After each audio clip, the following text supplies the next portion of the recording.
All right. Good morning, everybody. Calling the meeting to order pretty close to 9:01. Appreciate everybody being here today. Thank you for taking time to attend our meeting. And again, Tuesdays at 9 a.m., not always the easiest time, but Jason, good to see you. Hey, Sharon. Really appreciate you being here. So with that, we will go right into the Pledge of Allegiance, of which I'm going to nominate Jason Revord, Citizen of the Year, to lead us in.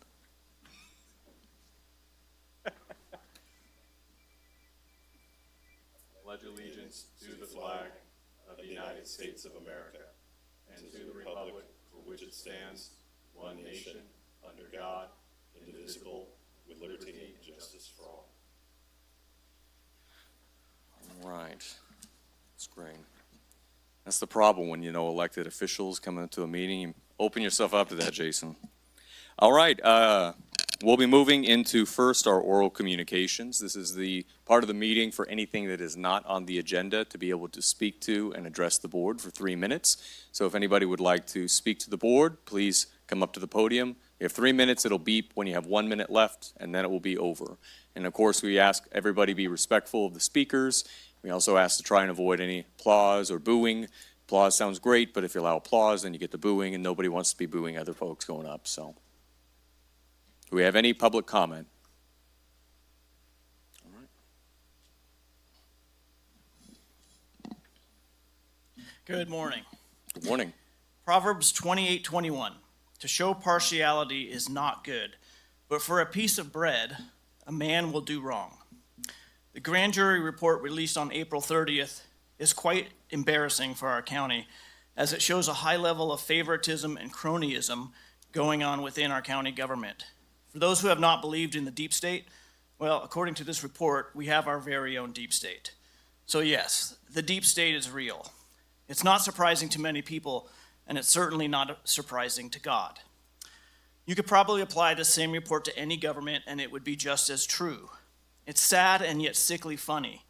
Apparently, many people are still living as if they are in junior high. The report actually used words like mean girls, the in crowd, clique, good old boys club, playing favorites, friends in high places, and confidant. While reading the report, I could not stop thinking about George Carlin's bit where he says, "It's a club and you ain't in it." Sorry if that invokes thoughts of swear words, but there has never been a piece of comedy with so much truth.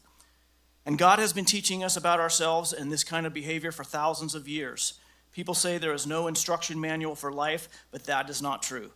The Bible contains lessons on all of it, but we just refuse to listen. And this grand jury report couldn't have demonstrated a better reason of why I feel the need to come here and pray. But it's not because I think I'm better or that I wouldn't do the same. I absolutely would do the same things outlined in this report if left to my own selfish ways. Every day, I need to pray and ask God to give me his strength and to not put myself and my desires before others and not do wrong just for a slice of bread. The kind of partiality outlined in this report is dangerous to any organization. It hurts the budget. It hurts qualified individuals who need jobs. It violates the principles of justice and equal opportunity. It contradicts the command to love one another, and it creates low morale. And some of it is illegal. We must do better. We must pray for God's help. Heavenly Father, thank you so much for this report. We need to be shown our errors so that we can work on correcting them. I pray that the Board of Supervisors will quickly resolve these issues and follow the recommendations and required responses as outlined by the grand jury. Give us all your strength to be better when we are tempted, and remind us to learn from what you have instructed us in your word, with your spirit, and the teachings of your Son, Jesus. In his name I pray, amen. Thank you. Thank you.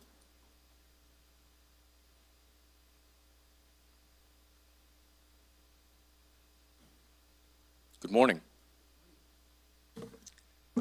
I'm Leonard Forbes. I think you know who I am. This report that came from the grand jury has opened some avenues that I know that none of you want. I know that there's a tremendous amount here that is very negative, and the Board of Supervisors is pretty much, in a way, complicit with pretty much everything that's been written in here, because in my opinion, you guys didn't do your job. You were basically overseeing some of the things from the administration that was just let go. It turns out, and much to my amazement, in the first 36 hours, this is how many views that thing has had on Nextdoor alone. It's over 1,700 views from people. There's a lot of interest in this thing. And basically, here's my opinion. One, this entire meeting, I think, should be put away, and this needs to be addressed. All this stuff from the grand jury. The things that have been accused and pointed out, and everything imaginable here is wrong. It's bad. And it's bad for as much for you guys as it is for anybody else who's involved in from the administration. I don't think that you can have a situation that is considered normalcy, like this meeting, the agenda for this meeting would be a perfect example. There's nothing there that is more important than what came out a couple of days ago. So my recommendation is this. Number one, I think this should be addressed immediately. It's way more important than almost anything that you have written in front of you as far as the agenda. And basically, there's got to be an awful lot of talk going on about where this is going to be going. I know that in politics it is based upon deflection and basically silence and quiet, and I heard that, and making things up as you go along. This one is so well done and so put together, and it's so much to it. It'd be very, very difficult to pretty much ignore what's happening. My recommendation would be this entire meeting, the way it was set up, should be put aside, and this needs to be addressed. And it is critically important. Thank you. Great, thank you. I can assure that this is something that the board has and we take seriously. If we can ask the acting CAO to maybe talk about the timeline and the work being done, both in terms of consideration and response. We do have this coming up. We cannot basically add something onto the agenda this late. Roger? Well, we have 90 days to respond, but we started working on a response the minute that we received it. Mm-hmm. Sarah and I are going to meet this week, and we'll be meeting with the board members to discuss the response that we want to have for this grand jury. Great, thank you. All right, do we have any other public comment?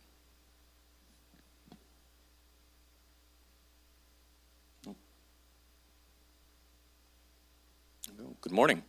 Good morning. And that report was pretty damning. And usually you just make a response and put out some paper. I suggest actually that you all need to go into your districts and perhaps have some town hall forums where you get some input from the community on how they feel about this.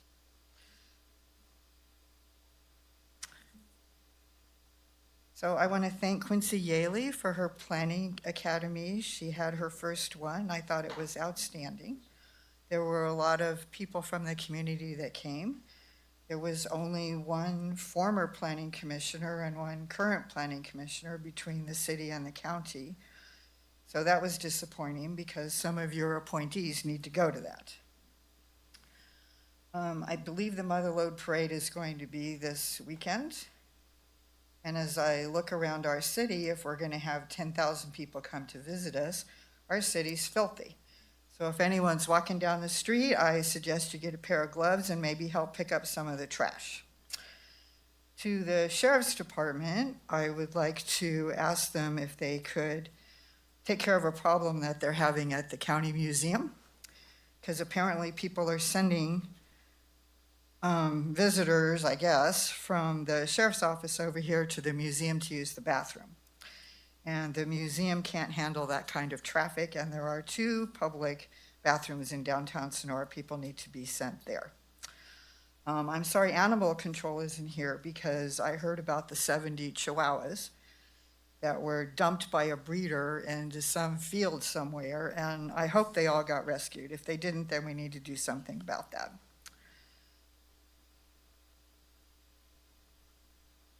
And then May 31st, is going to be the Hawaii 25 luau for the senior center. So they're going to need some serious fundraising because a lot of their fundraising comes from the federal government, and we probably know what's going to happen with that.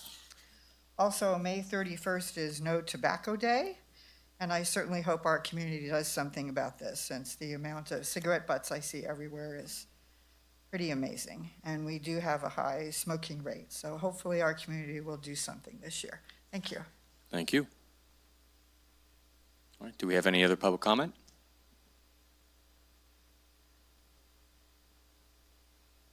Hi, good morning. Good morning, all. Patricia Ray, and apologies, zero preparation. I am really favorably impressed with the grand jury report without slandering anyone. It has strong language. What it has reported casts its shadow on both the issue of toxic waste dumps allowed in business park zoning and on what I think is egregious plans for a giant cement plant right next to Columbia Park. These sorts of things that the report has touched on really need to be not just addressed but changed. Practices, by some of the departments, I think, are like the frontage road and the freeway. They are, along with certain things happening nationally, I don't agree with either. I end here. Thank you. Thank you.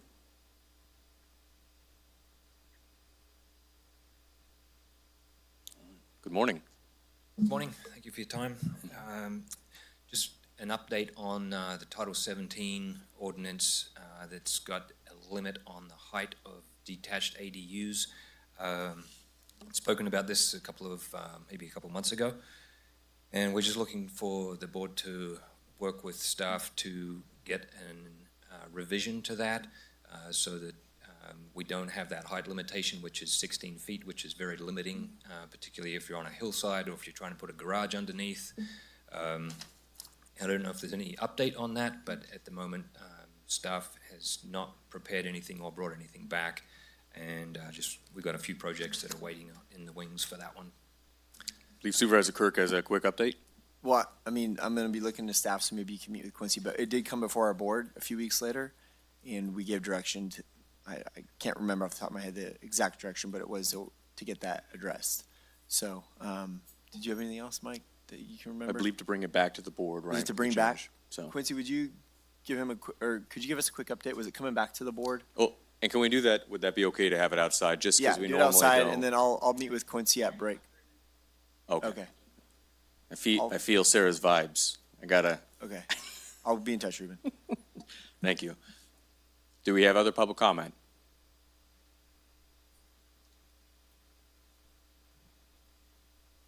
Mr. Revord, good morning.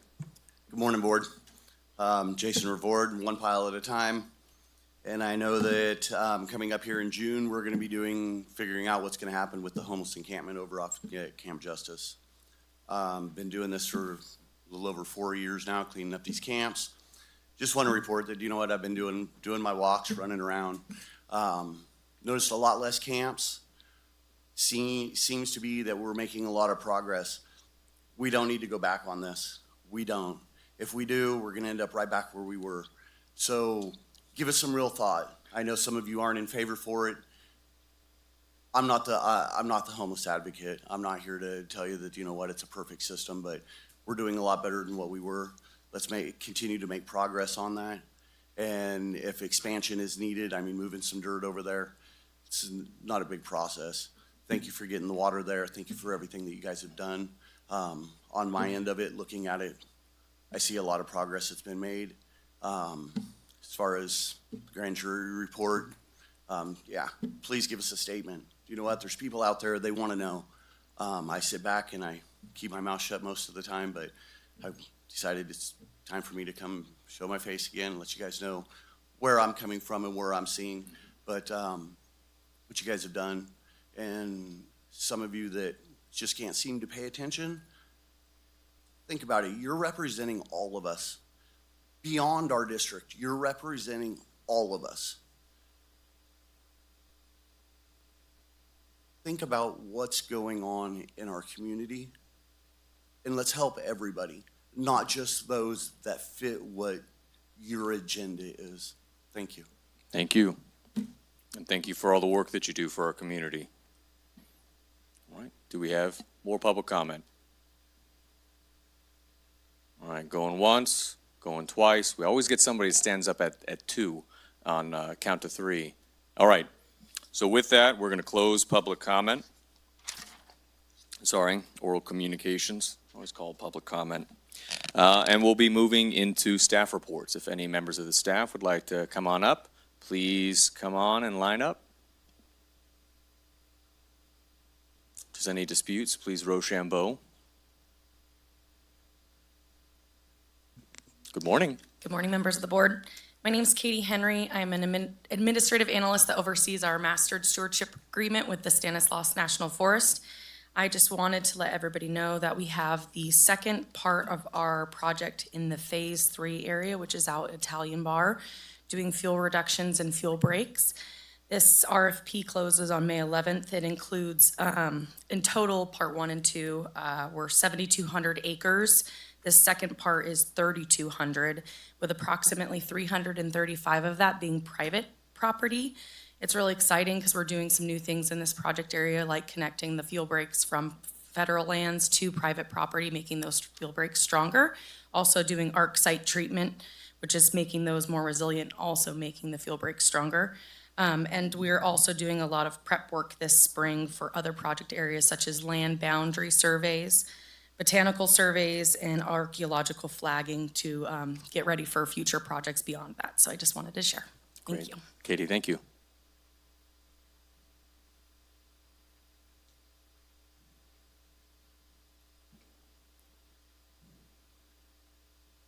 Good morning.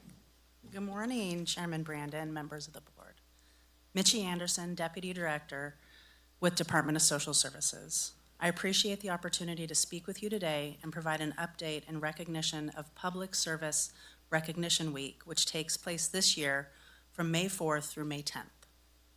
Established by President Ronald Reagan, Public Service Recognition Week honors the vital contributions of public sector employees across the nation. In that spirit, I would like to take a moment to highlight the outstanding work of our Public Services Unit within the Department of Social Services. This unit serves as the first point of contact for individuals and families seeking social service support, many of whom are facing some of the most challenging moments of their lives.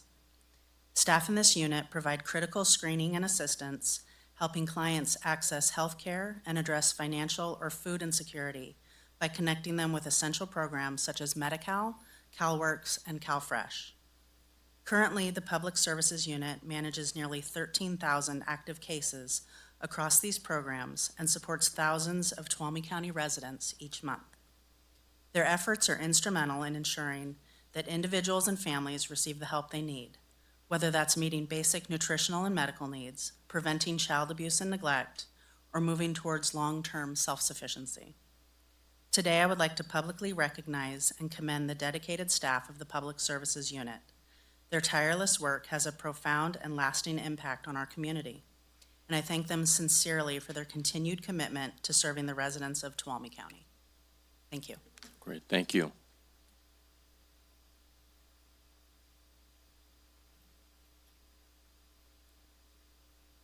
Good morning. Good morning. I'm Christina Herrera, Agency Manager of Public Health.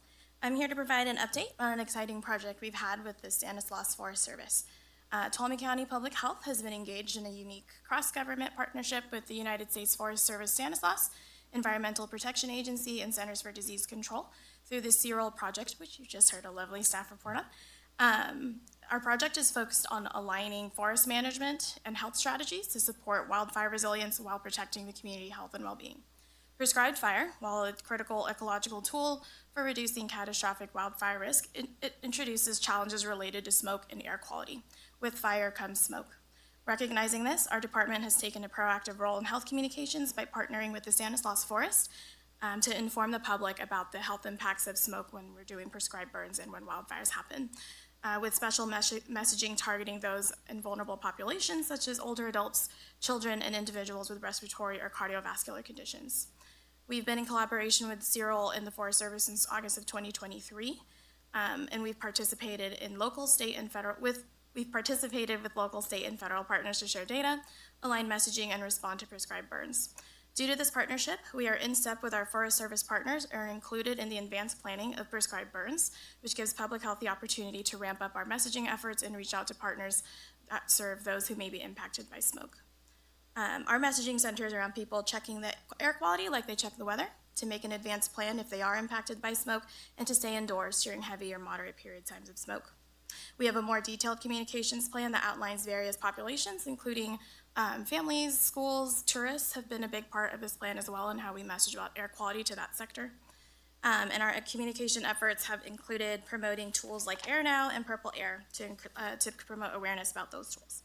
Despite being a small rural county, we presented our work at regional and state levels and have garnered interest from many local jurisdictions as well as other states.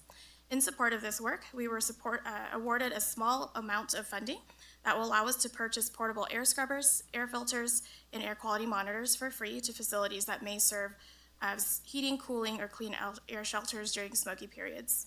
Priority locations for these include our community shelters, such as the resiliency centers, the senior center, libraries, local emergency operation groups, and more. We also hope to improve our air quality surveillance by deploying several Purple Air monitors, and those will be offered free of charge to organizations that may be interested across the county. This cross-government collaboration is one of the few, if not the only, formalized partnerships between public health and land management agencies in California.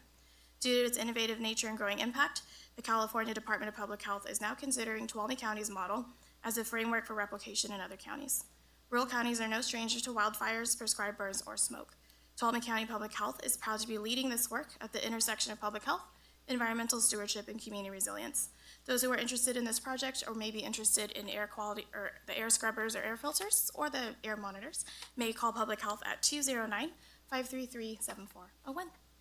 Thanks. Great, thank you.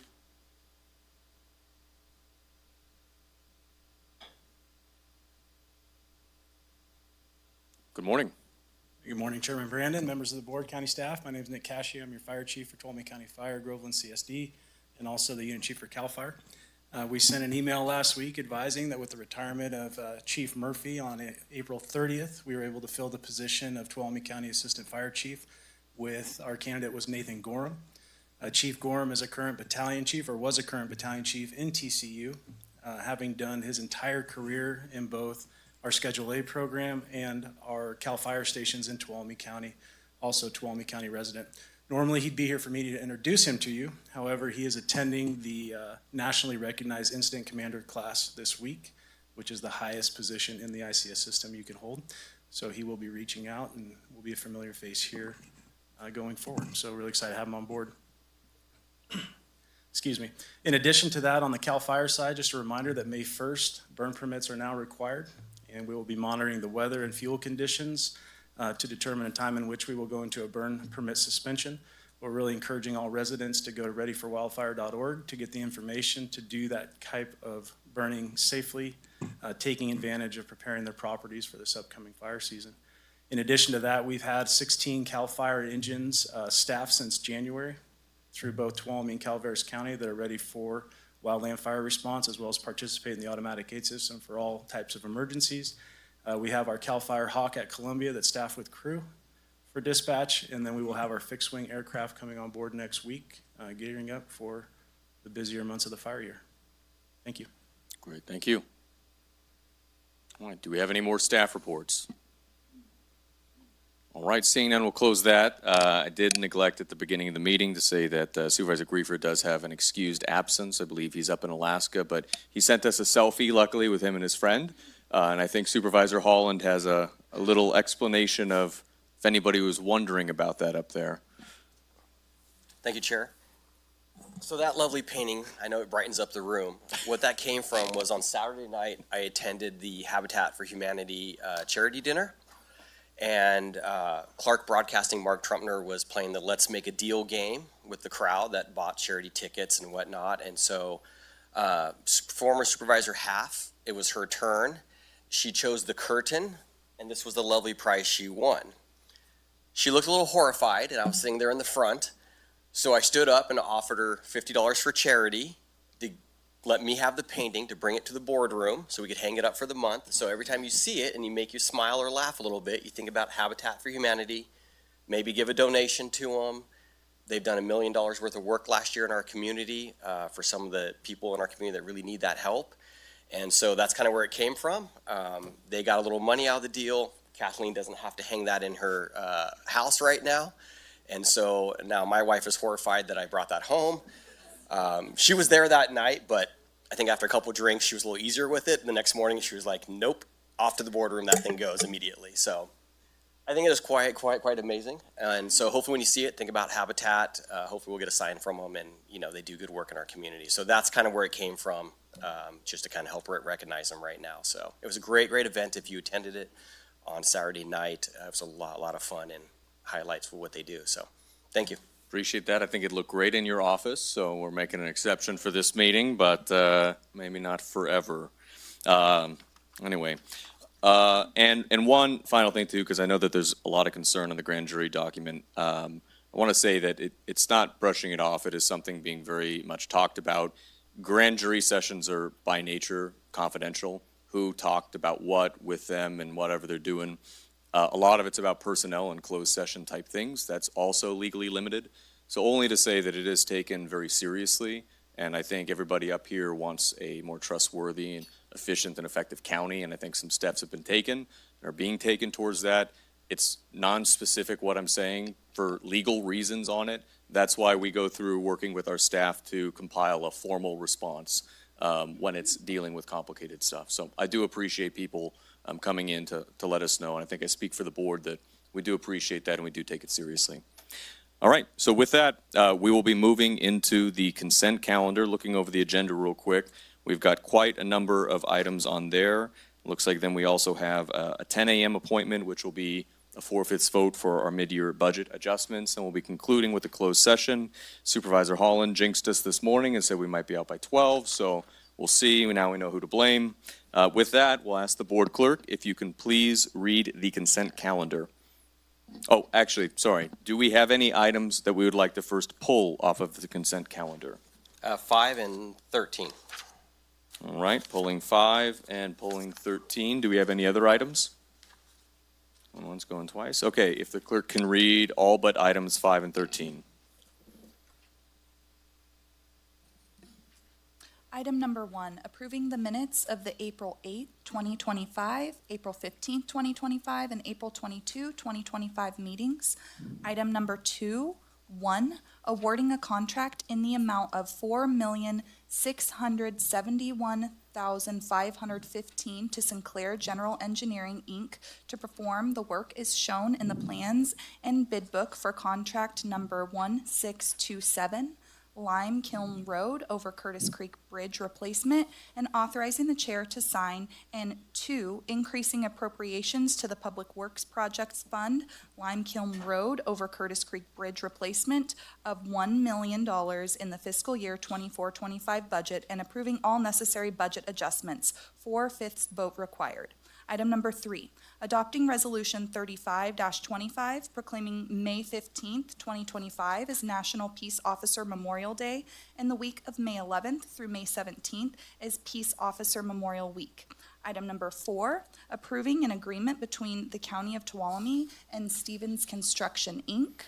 for the administration building removal of the diesel boiler and installing an electric boiler located at 2 South Green Street, Sonora, California, 95370, not to exceed $147,800, and authorizing the county administrator to sign all related documents included in the fiscal year 24-25 adopted budget. Item number 6, determining there is a need to continue the emergency actions ordered by the county administrative officer as a result of a plumbing failure and resulting water damage on April 3rd, 2025 at the A.N. Francisco building located at 48 Yaney Avenue, Sonora, California, pursuant to Public Contract Code 22050 and TCOC 3.22.060. 4/5 vote required. Item number 7, adopting Resolution 36-25, proclaiming May 2025 as Mental Health Awareness Month. Item number 8, adopting Resolution 37-25, approving the 2024 through 2029 California Child and Family Services Review C-CFSR System Improvement Plan, SIP, for Child Welfare Services and Juvenile Probation through May 12, 2029, authorizing the board chair to sign the attached resolution and signature pages with originals made available for submission to the California Department of Social Services, CDSS, and the Office of Abuse Prevention, OCAP, and authorizing the Director of Health and Human Services Agency and/or Chief Probation Officer to sign any future documents related to this 5-year SIP cycle. Item number 9, approving an increase in the public guardian/representative payee public administrator trust account number 6704, not to exceed $50,000, to be used to provide services and to protect estates of representative payees, conservatees, and decedents. Item number 10, adopting Resolution 38-25, proclaiming May 09, 2025 is Child Care Provider Appreciation Day in Tuolumne County. Item number 11, recognizing unanticipated revenue in the Sheriff's Boat Patrol Cost Center from the Division of Boating and Waterways in the amount of $18,969 and increasing appropriations by the same amount. 4/5 vote required. Item number 12, adopting Resolution 40-25, proclaiming May 2025 as Natural Preservation Month in Tuolumne County. All right, great, thank you. Okay, yeah, Supervisor Campbell. Yes, so we have many good resolutions on here. I'll start at item 3. This is a great resolution highlighting the sacrifices that our peace officers have made. That's inclusive of our sheriff's deputies, city police, our probation department, parole officers, and correction officers, all of whom we have many people employed in our community in those careers, and they take risks every day on our behalf, and I'm so glad that we're saluting their sacrifice and the sacrifices that their families have made, and the people who have paid the ultimate price for protecting our community. We can never forget that, and it's good to take time to appreciate that, and that it includes a lot of different groups. I also wanted to thank Tuolumne County Behavioral Health for this item about Mental Health Awareness Month. This is something that in my career I've seen the way we talk about mental health and mental illness has changed remarkably in a relatively short period of time. It used to be something that you were ashamed of. People generally didn't share if they had family members or personal experiences with mental illness. It's much better to do that, and it encourages people to get help. So we've talked about, I've heard people say that, what do these resolutions ever do? We're talking about things that doesn't have anything behind it.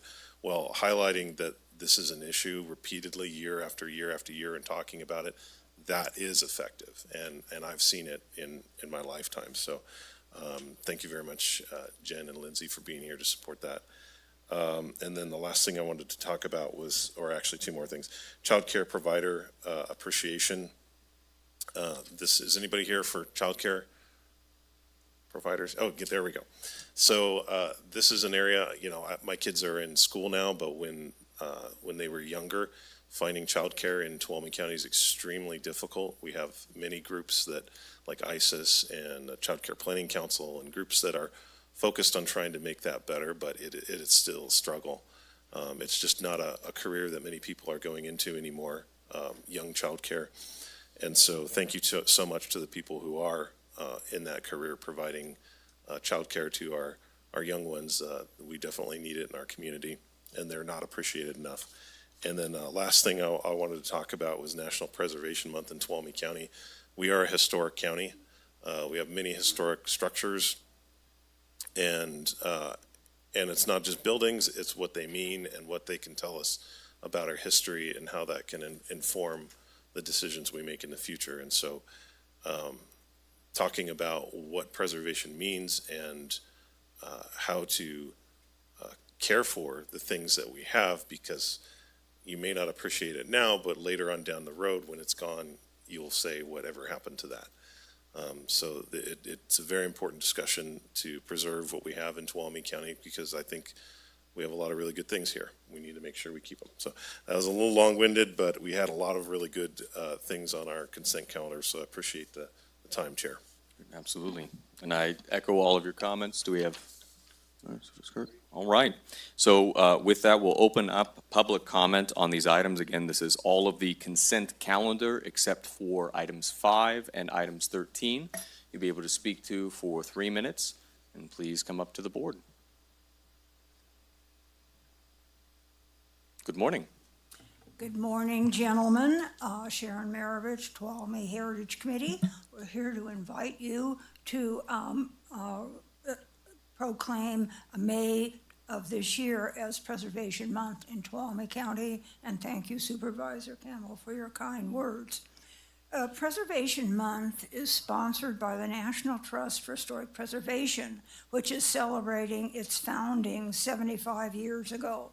Tuolumne County is blessed with an abundance of historic buildings, structures, objects, and sites related to its important place in American history. Historic preservation is an excellent tool for maintaining growth, revitalizing neighborhoods, fostering local pride of place, and maintaining community character while enhancing livability. Tuolumne County is a Preserve America community in recognition of the programs put in place by the Tuolumne County Board of Supervisors, including surveys of 5 communities eligible for listing on the National Register of Historic Places, adoption of the Mills Act. The county created the Historic Preservation Review Commission to advise the board on history-related issues, including, board also included in the general plan an optional cultural resources element, and construction of a county archive building where the past is preserved for the future, and which one of 3 Governor's Historic Preservation Awards for Tuolumne County. And so our committee would ask you to proclaim May 2025 as National Preservation Month in Tuolumne County and encourage everyone to see, save, and celebrate the richness of the heritage resources that surround them. And as usual, I figured out, looked at my file, I've been up here for 22 years. This is my 23rd time here to get you to do the Preservation Month. I have the National Trust magazine. It's a quarterly, it's a gorgeous magazine. It shows what communities are done, have done. It's inspirational. In fact, this is Filoli, which is on the peninsula near San Francisco. So California got a cover sheet. So I will pass those out unless you have any questions. Thank you. Okay.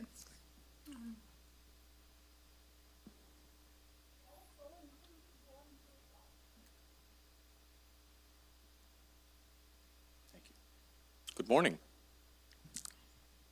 Good morning, Board of Supervisors. My name is Cynthia Hallman, and together with Kim Garrow, we formed Lantern of Light in 2019 under the sponsorship of Word of Life in Miwok. And in honor of Mental Health Month, we want to share what Lantern of Light does for mental health of those who struggle with thoughts of suicide and those who are impacted by suicide loss. Lantern of Light is a faith-based suicide prevention nonprofit whose mission is to bring people out of the darkness of suicide into the light of God's love and hope. We do this by offering suicide prevention, intervention, and postvention trainings to members of our faith community, and to date have trained 260 people from 18 different churches. We also offer trainings to our general community as needed. We utilize curricula from Living Works, the American Foundation for Suicide Prevention, and from Each Mind Matters. Collectively, we have been called upon to provide over 200 suicide interventions to individuals in our county. We are also trained through the American Foundation for Suicide Prevention to provide postvention help to survivors of suicide loss, both for adults and children. Together, approximately 100 bereaved people have been helped through their grief journey. We have educated schools in our county regarding the Suicide Prevention Hotline 988 by placing a beautiful mosaic designed by Diane Stearns with 988 information at each school. We also provided education about 988 to schools, grades 7 through 12. We provide and attend community events to further educate the public regarding suicide prevention. Our hope is to reduce the rate of suicide in Tuolumne County and to save precious lives. Thank you for your time. Thank you.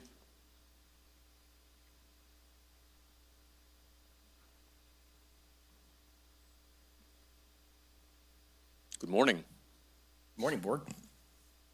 Dave Vasquez, Sheriff of Tuolumne County. Always start with gratitude. I cannot express how grateful I am to stand before you today as the Sheriff of Tuolumne County. Not just as the Sheriff of Tuolumne County, but a representation of all peace officers.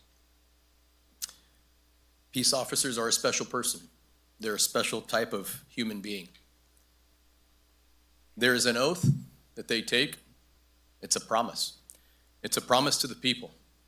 In this promise that you are all so familiar with, there are words like support and defend, bear true faith and allegiance, all predicated on our love for the community and the people that we serve. And most importantly, the Constitution of the United States and the Constitution of the State of California. Sometimes you just have to say the words. You have to say them in a way where they're not just understood, but they can't be misunderstood. The second part of that comes through our actions. It's an acknowledgement that this duty, that we put this uniform on and this badge, will always be more than we're willing to give. We have to have the courage and the will to proceed in spite of that. Where the only absolution is that one day we will be tested and pushed to our human limits. The unfortunate reality is sometimes the limits push back. As a testament to that ultimate sacrifice, I would like to acknowledge Deputy Fred Flores of Los Angeles County Sheriff's Office, Officer Matthew Bowen of Vacaville Police Department, Officer Austin Christopher of San Diego Police Department. It is for their selfless sacrifice and our continued service to carry out their memory in serving our communities that I have drafted this memo requesting you to acknowledge May 15th as Peace Officer Memorial Day in the following week in recognition as well. The definition of peace is described as the ability to live free of disturbance or violence. Every day, peace officers carry out the most noble service to protect our communities. A keeper of the peace is entrusted with the care and safety of all people.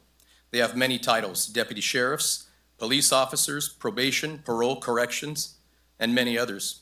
Regardless of these titles, peace officers are deeply connected to a shared vision of self-sacrifice to protect the innocent. Most know the risk is high in the world without equal or equitable outcomes. However, the call to serve demands we proceed in spite of those consequences. Each day I reflect on the sacrifice our peace officers make and the sacrifices their families make to serve our community. Peace officers swear the oath to serve the people at the highest level of integrity, honor, and courage. The badge that shields our heart is a symbol of trust of our community that they can be proud of. Every day is an audition to retain that trust. The path of safeguarding life and property is paved by the ultimate sacrifice made by those who have walked the path before us. The steadfast service of peace officers is the most honorable way to celebrate those who have fallen in the line of duty. The ultimate sacrifice of our peace officers has made and illustrates their dedication to remain faithful in the face of danger and adversity. May is a month where we come together in reflection and give pause to remember those that have given their lives in service so that others may live free. Their passing shall remain forever in our hearts and serve as a constant reminder of why we serve, fueling our untiring effort to confront those who threaten the safety of others. To honor peace officers who have laid down their lives protecting their communities, President John F. Kennedy proclaimed May 15th as National Peace Officers Memorial Day and the calendar week of May 15th as National Police Week. Established by a joint resolution in Congress in 1962, National Police Week pays special recognition to those peace officers who have died in the light of duty.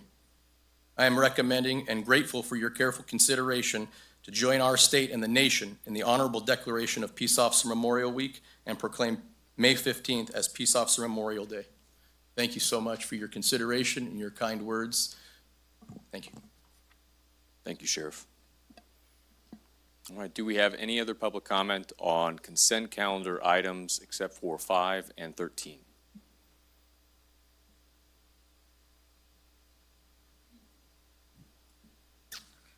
I just want to say again how much I hate the fact that you're putting these resolutions on the consent calendar because you're in such a big-ass hurry to get out of here.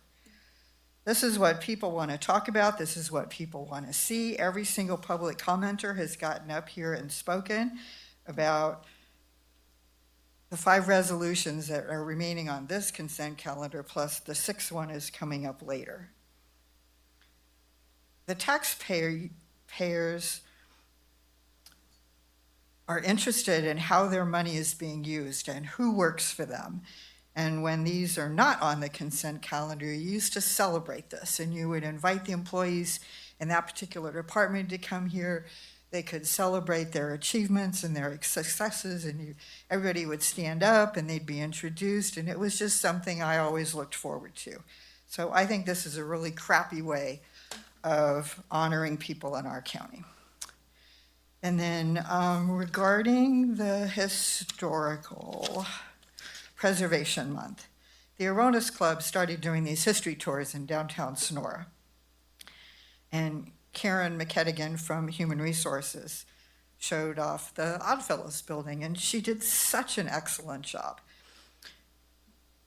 And the first tour they had, they took people through the highest hills in downtown Sonora, which was not such a good idea.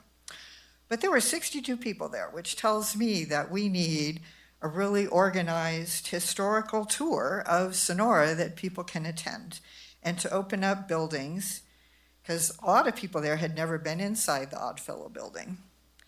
They went to the Sugg House, but they never called the Brennans, because the Brennans would have been more than happy to open up the Sugg House and show it to people. Then they went to the Dome, and all they talked about mostly was the politics of the Dome and what's happening with it, which was not a historical tour. So for anyone who is interested in the Dome and its history, on August 11th at 2 p.m., Chuck Holland is going to be doing an entire presentation on the Dome and its history, and I believe that'll be at the library. So thank you. Thank you.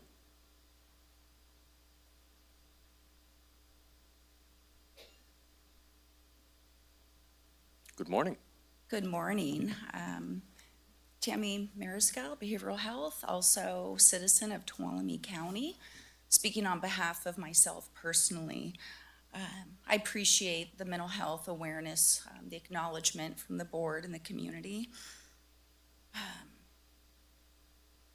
I'm not just aware of mental health awareness because of where I work.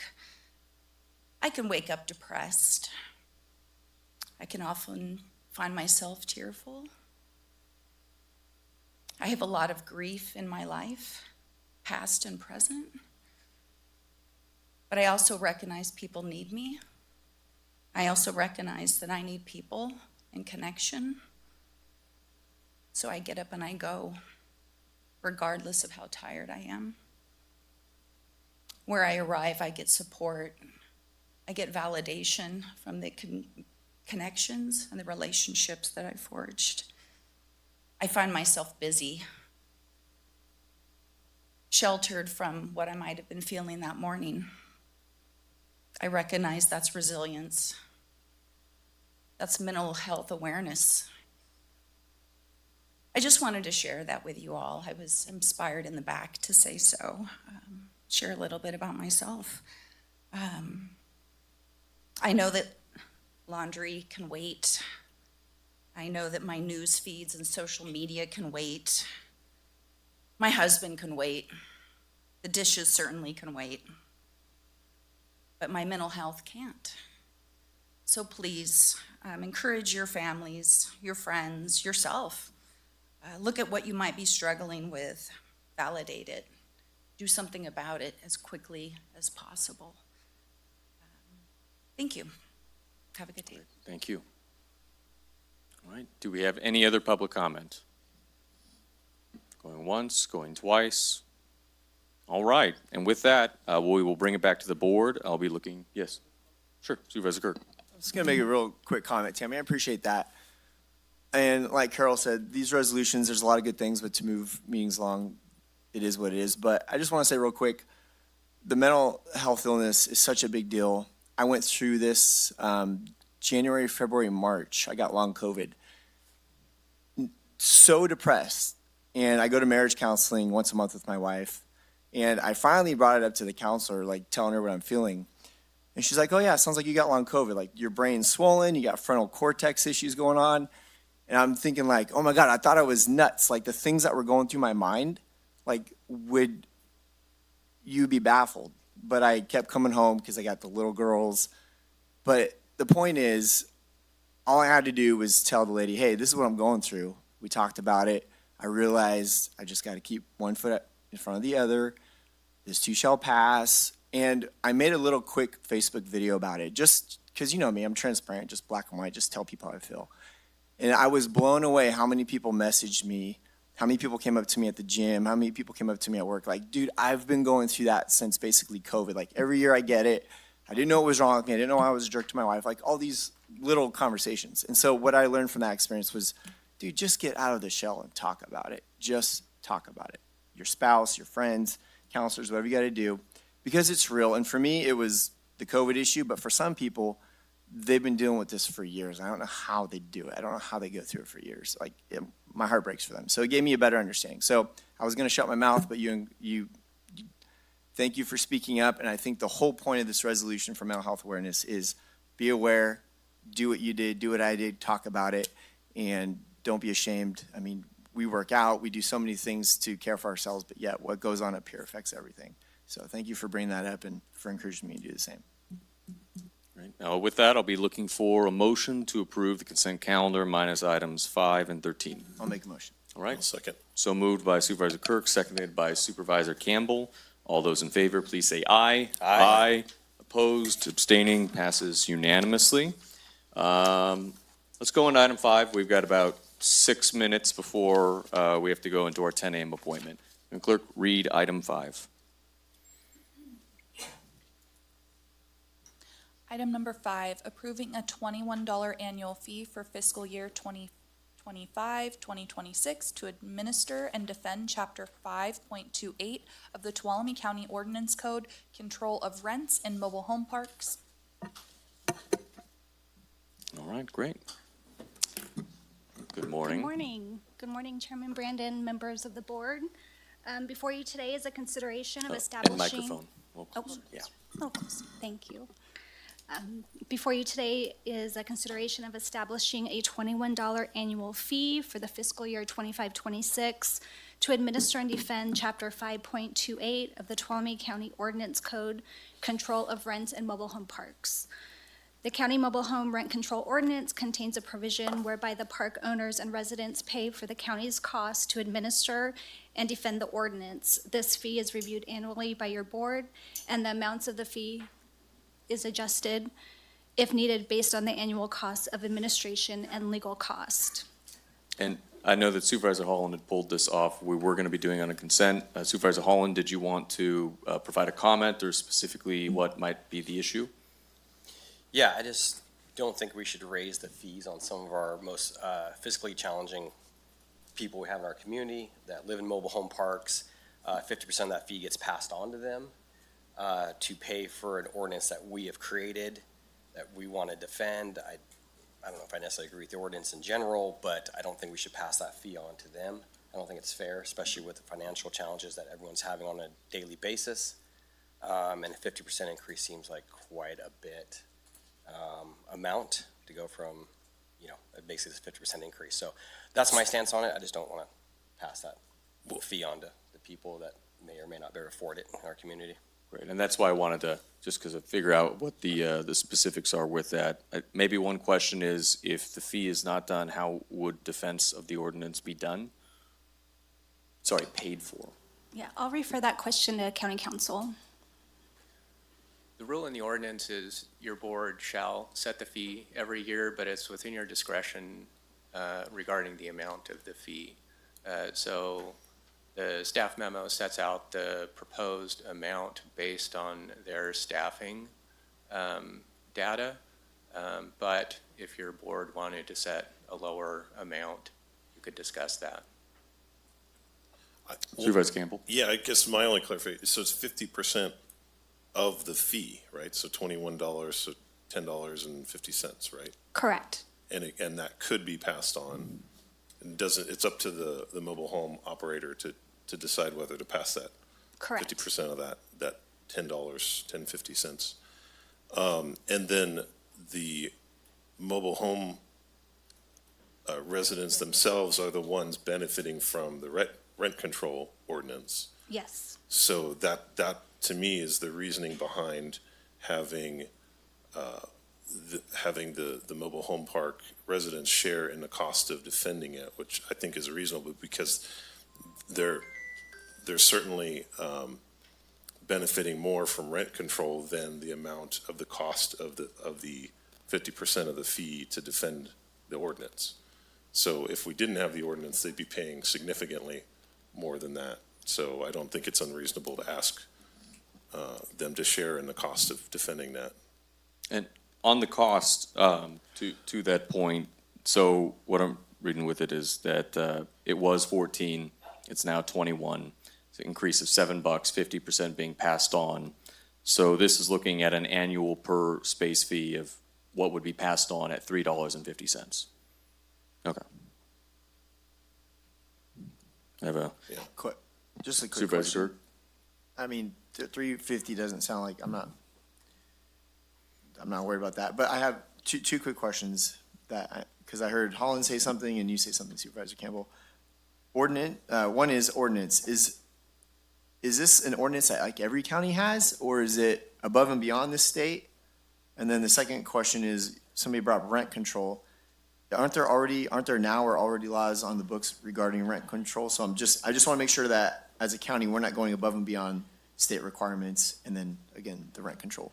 Yes, so there's different ordinances in different states and different counties, and so we've done some research on that, and there are several counties that do have a rent control ordinance. It's just based on the county and if they've adopted the ordinance. But does the state already have a threshold for rent control? Well, basically, there's the mobile home residency law, and so there are provisions in there as far as rent control. In our ordinance, basically, we raise the rent per year based on the COLA. And I can tell you, So the state has their own rent control, then we also have an ordinance. Is that ordinance required? no, Okay, so we it's do. something the county has adopted. And why did we adopt that if the state has a rent control? And You know- Supervisor Kirk, I don't want to interrupt. We do, this is basically only related to the fee because I think a discussion I don't know, on rent control could but be it's- much longer. I don't know why you cut me off. The question is related to it. So if the state has a rent control and we added an ordinance, well, I guess I could maybe understand if in the past, but now with the state having rent control, Yeah. why? So basically, a mobile home residency law right now states the rent, and it can be increased 3% plus the percentage change in the cost of living, or 5%, whichever is lower. Okay. And so at the county level, what we do is we base that rent increase each year on the Social Security Administration COLA. And so it ranges, on an average over 7 years, it's been 3.71%, but like in some years, like in '23, it was 8.7%. Maybe I could provide a little bit of help. It sounds like the question is whether or not, if we have no ordinance, does the state control? Right.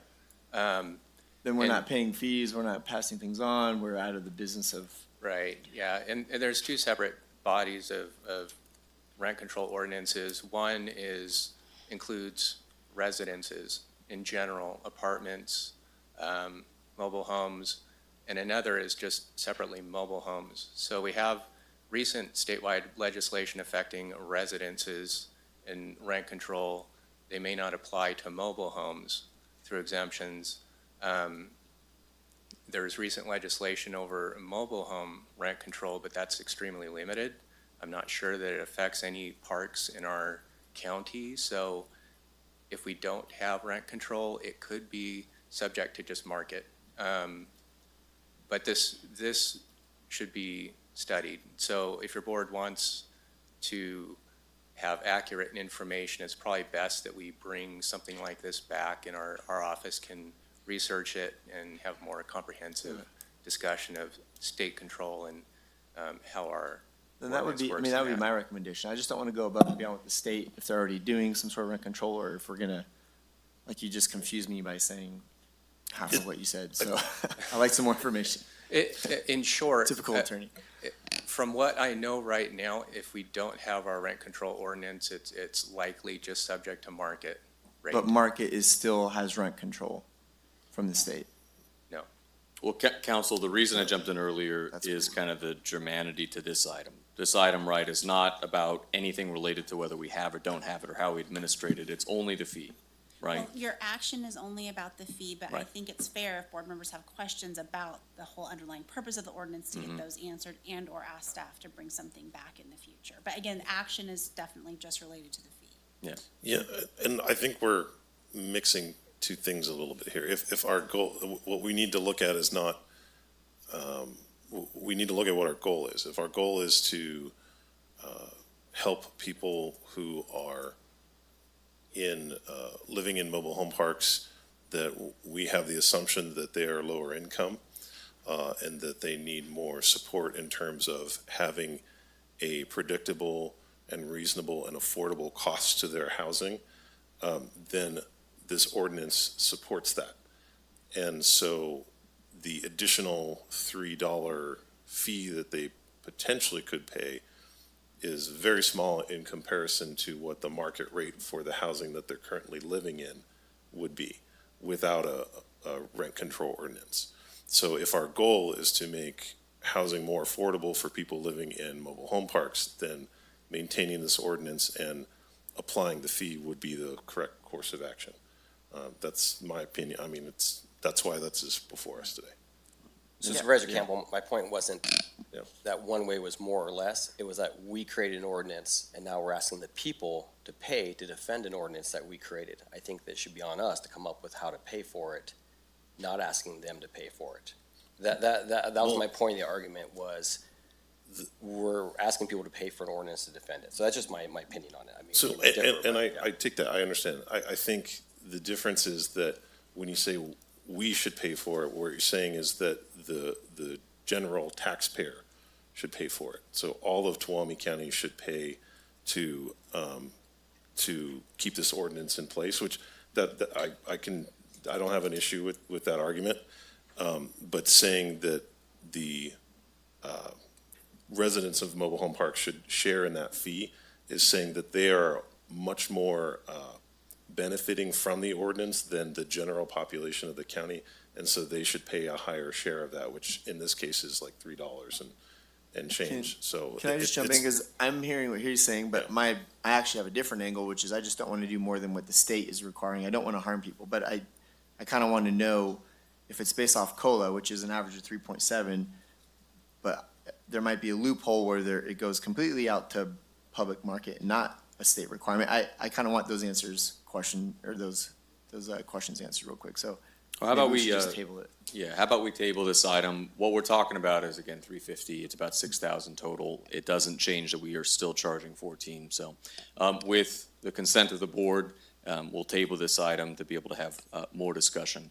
I will say that there's a valid discussion we could have in the future about it, but not wanting to pass on the $350 as not putting it on people, but removing the rent control, that's not financially, So, But I this has don't been know- established for a long time, and there's some interesting statute of limitations things that are relevant. I know I bug Sarah all the time about mobile home. Cool, all right, so. Supervisor Brand, what I'm do you- sorry if I yes. could just interject. There is a component of the ordinance that does require us to send out the updated fee, the annual fee, by July 1. And so we would need, if you wanted us to bring it back, I just want to look over to county council in terms of your timing to be able to, and our timing to be able to bring something back to you to answer Supervisor Kirk's questions about state versus local. Thank you. I So think I we're just want to gonna, throw that out there. we're gonna table it. If there's time to bring it back and this is resolved, we'll be able to do it. If there's not time, then I believe it will remain at the status quo, is what I'm understanding, right? So, in the end, see, I don't have we're talking more philosophically about it. It's a small amount of money. I don't have an issue if we're just looking at it being a general fund expenditure. I guess it would come from your cost center. So it'd be another $6,000 that that all it comes is? out of the CDD budget to pay for this. But, I Agree. I don't hear I'd three rather votes, so get- we're spending a lot of time on it. Well, That's I'd all. rather just get it done so that people can, but So are we, whatever the majority is. Supervisor Kirk, what do you recommend? So you would have two yeses, I it don't know, sounds like, to can pass you- it, can you or get all I'm willing to that table research it. done in a couple hours? I mean, is it not much? We would probably need to come back in June, in order to provide more detailed response. It's a bit complicated. I deal with this quite a bit within my district. We have a couple of these, and, yeah. I'm still asking new questions 4 years later. Yeah, I know it's only $6,000. I don't like adding more layers to the cake if I don't have to. So that's kind of my hang up. All right, we're gonna table it indefinitely. We are gonna leave it to staff then of whether it comes back within time, and a presentation. Do you need direction of whether we want to bring back a larger mobile home discussion from the board, or? Does your board want the status quo for the fee? I believe if Think your would be the board default. doesn't do anything, probably the fee in place would remain. Yeah. If it doesn't come back. I'm okay with keeping that fee. I would not want to have a mobile home rent control ordinance, for a lot of reasons, come back to the board for discussion. Chiefly being you'll have every resident of every mobile home park in this room. I just want the information to make an informed Yeah. decision. that's Upset, all. so. All right, we're tabling it Is our indefinitely ordinance making it more and making it expensive? Roger's I problem. don't know if this is board direction, because I've Mhm. got two who are interested in having the conversation and two who are not interested in having the conversation, Mhm. so maybe we need to, Just maybe throw it back on for when there's for 5 board consideration members. of whether or not we should be, bringing back a more detailed item, or put it back on the 20th for consideration. And that's just clarifying. I don't support that. I don't know if there's a majority that wants to bring back the whole ordinance section and rent control. And Supervisor Brandon, if I just may, I appreciate the board's calculation of this is only $6,000. $6,000 is training for our department, and so when your board, if your board chooses to not raise the mobile home fee to cover the work that our department does, given where we are in the budget, we have to make that cut somewhere else. So I just would bring that up, that it might not seem like a lot of money to you, but it is money to us. Thanks. Well, what if so we're gonna have a discussion later about the budget. So we agree to spend 6,000 out of the CDD cost center, and then we adjust from contingencies to account for that. So it's no different. Does that work? We're really For the bu- overthinking Yeah, the this. budget discussion agree. obviously is gonna be separate, but you're also gonna need a 4/5 vote. I'm not hearing a majority to change the fee from the status quo. I am hearing that Supervisor Kirk, you mentioned wanting to bring back an item with more detail on the mobile home ordinance. I'm not in support of having a broader discussion beyond the fee. I looked at my colleagues. I think we should, but I mean, Okay. this is this item. If we're gonna vote it, let's vote this. I mean, this is what we're here to do. So either make a motion and Okay, let's get on with this or that'd be not. fine. So, sure, I'll make the motion if there's no more, oh, we have to do public comment. We'll open up the public comment on item 5.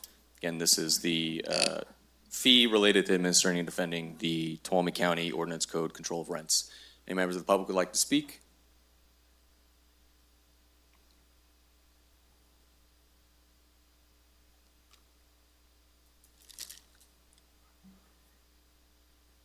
I'm just a little confused. You have this on the consent calendar. So far it's been a 20-minute discussion. And you're saying it's an annual fee that needs to be reviewed. You've been on the board for at least 6 years and you're acting like you have no clue. So I'm, just from the public's perspective, you're setting an example here. So it's not that big a deal for the fee. I don't know why you can't just discuss the fee and give direction for something else later. Thank you. Thank you. Do we have any other public comment? Going once, going twice? All right, we'll bring it back to the board. So I'll move on the question to approve of item 5 as is, which is the $7 increase. Is there a second? I'll second. All right. We have a first by Supervisor Brandon, second by Supervisor Campbell. All those in favor say aye. Aye. All opposed? Nay. All abstaining? Abstain. All right. So doesn't pass, and it's referred back to staff unless there's another. Nope. Okay. Thank you for presenting. Appreciate it. All right. With that, do we need a little bit of setup time on our 10 a.m.? Okay, let's take a 5-minute little bio break, and we'll be reconvening back at 10:17 or 18-ish. Now we can proceed. Good morning. All right, good morning. Liz Peterson with the County Administrator's Office, and of course I have Sean Cole, also with the County Administrator's Office.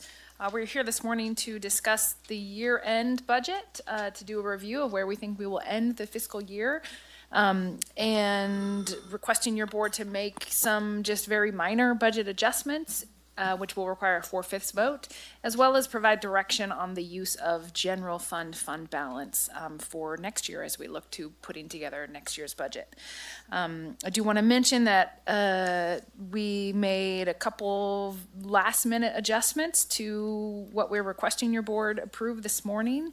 And so the updated attachment A is on the dais for your board's reference. I highlighted in red the things that we adjusted, and then there's copies in the back as well. Okay, so yeah, the first thing I just want to mention, and I kind of mentioned it already, but the year-end budget review is really that last opportunity. That's not true, but it's the last major time that we, as all departments, we look at the budget, we look at how things are trending, we look at how revenues, how we're projecting them to come in, how they're actually coming in. We also look at expenses, and then we ask your board to make any final last-minute adjustments to the budget, just so that we can finish out the fiscal year. So the year-end budget really is key for 2 reasons. It gives us the look for how we think we're going to end the year, which is important as we're projecting then next year's budget. You know, the processes really happen simultaneously. And so we're in the process right now of putting together next year's budget. The other big important thing for the year-end budget review is we talk about estimated ending fund balances, and that's for all funds, but you know, the general fund has been the one in the spotlight lately. And so we're going to have a more detailed conversation about general fund balance. And I just want to remind the board, the public, our staff, that when we talk about, well, generally when we talk about budgets, we talk about estimates. We work very closely with the auditor's office to analyze what our actuals are. And so that gives us a good picture, but really budget is estimates. And so when we talk about ending fund balances, we're talking about estimates. Inevitably, things come in higher and lower as the auditor's office closes out the fiscal year.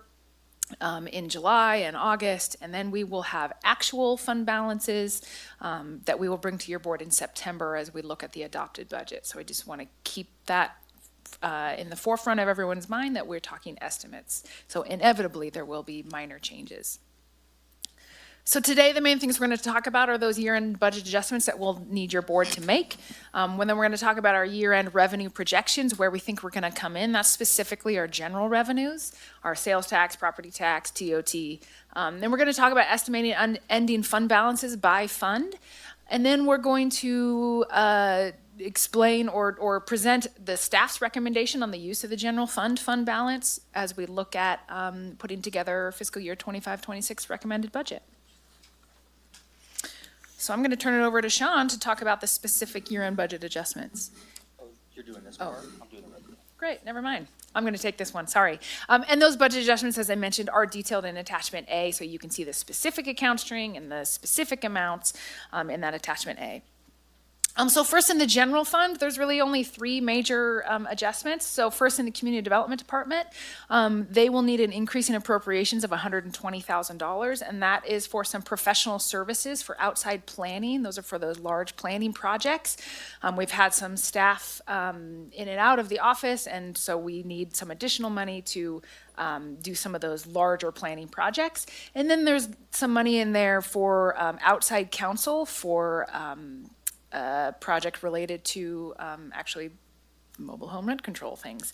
And so that would be that $120,000. And they are anticipating to receive more revenue than what they had budgeted for building as well as environmental health fees. And so that revenue, by recognizing that revenue, that'll offset these expenses. So there will be no, we won't need to pull anything from contingencies to increase their budget. They have additional revenue to offset that. The grand jury also, for your board and the public's awareness, the county pays for the grand jury's operations to function as a body through the year. So we pay for the jurors' mileage, all of their operating expenses, their photocopy expenses. We also pay a portion of the court's time that they spend administering some of the services related to the grand jury, like compiling receipts and invoices. And so that grand jury budget will need an additional $14,000 to just get them through the fiscal year. We always budget based on historic actuals in the grand jury, but as you know, the grand jury changes every year, and so we never quite know, the amount of mileage we'll be paying out or the various expenses. Grand juries fluctuate in what they charge us, and so we do our best guess to budget for the year, but then as we get closer to the year, sometimes that budget just needs a little more. So in this case, they'll need $14,000, but again, we're increasing revenues in CDD, so we'll be able to offset that, so the general fund will remain balanced. And then lastly, in veteran service, they need an increase in appropriations of $2,600, and that is to cover the staff time that the Department of Social Services spent on the recruitment for the veteran service officer. They have some additional departmental revenue that they are able to recognize that will offset that expense. So again, we don't need anything from contingencies or anything like that to make this budget adjustment. So that's the general fund, and then the other funds. This is so in short, your board is aware that we have multiple housing projects that provide supportive housing for behavioral health clients. One of those is the Cabrini House. We've owned and operated that for many years. We have been in the process of updating the deck there at Cabrini House. The cost of the deck was $15,000 more than what we had originally budgeted, and so we are moving money from the Behavioral Health Fund into the Behavioral Health Housing Fund, which is where the Cabrini House is budgeted, and then into the County Capital Fund, because that ultimately is where the deck itself was, the work was budgeted. So it's $15,000, and it comes from the Behavioral Health Fund, ultimately going into the County Capital Fund. And then lastly, the Employee Leave Liability Fund needs an increase of $200,000. That is to cover increases in leave cash outs. This is something that employees, they cash out their leave for various reasons throughout the fiscal year. Usually there is some additional money left over in what we budget in that fund, because we always budget conservatively for when we have like retirements. But this year, with all of the changes that were made in the last few months, we don't have enough in that leave terminations account line to cover the additional that we need in the leave vacations line. And so we will need an additional $200,000 in that fund. That is coming from the fund's balance itself, which is about $1.4 million. So this will bring the fund down to $1.2 million. So again, we don't need anything additional from contingencies or whatever. The fund itself will cover those. So those are the budget adjustments that we need your board to approve. Again, that's a 4/5 approval. We're going to talk through the rest of it, but we can circle back to these if there's any specific questions at the end of the presentation. And now I will turn it over to Sean to talk about year-end revenue projections. So for year end, we are lowering general revenues by $284,000. This does not include the reduction in the realignment revenues of almost $800,000. The major factors in the reduction were sales tax. We're going to talk about that in the next slide. The cable TV franchise fees, we lowered that by $100,000. And also the Lake Tolek concessionaire, that situation where the golden mussel invasion and there's restrictions on the lake. So we had to lower that estimated revenue from $200,000 down to $75,000. So that was a very big drop, and that's impacted us this year. And then TOT we're going to talk about later as well. There's no change to TOT projection from adopted, but reduced from the January 2025 review. So we just want to kind of go over the evolution of the sales tax really since 2020. And you can see during the COVID years, there was a large increase of about $2 million from almost $5 to almost $7 million by 2022. And then it settled back down in 23 to about $6.5 million. And last fiscal year, we actually only grew by $9,000. So it was hardly anything at all. And initially, our recommended projection for the recommended budget for this year, we were predicting 2% growth, but it was on the estimates for last year. And so that was at $6.8 million. And then when the actuals came in, that 2% growth then lowered to $6.7 million. And then for the mid-year, we reduced that to what the actuals were for last year. We're like, we don't see any evidence it's going to grow from last year, so we reduced it back down to 6.567. And based upon how the trends are going right now with sales tax, we decided to lower that even a little bit more, lowered it by $67,000 to $6.5 million. Is what we're thinking is the best estimate for this year in sales tax. And next year for 26, we're estimating no growth at all. We're estimating $6.5 million in sales tax for all of next year. But this is something that we're continually monitoring in terms of why sales tax is flat. We've discussed this somewhat in the past, but we are continuing to monitor that, and hopefully we can raise that some. But right now, we're not anticipating any growth. For TOT, we asked Visit Tuolumne their thoughts on the current situation, and they gave us this report, and they said that Visit California, their numbers are actually trending slightly higher than last year. In terms of our specific area, because of the uncertainty of the Yosemite reservations and the current political climate, we are seeing reductions in international visitors coming this summer, and what they say is that bookings in the Highway 120 area are down 25% from this time last year. So they are seeing a notable decrease. Historically, TOT has grown, at least the last 2 or 3 years, has grown by 10%, but we've, per year, we're lowering our estimate for this fiscal year down to 4%. So that would be $9.36 million. And also in one of our last budget team meetings, we decided to lower the estimate for next year as well from down to 4%. So that was also a big drop going from 10 to 4 for both years in terms of what our TOT projections are.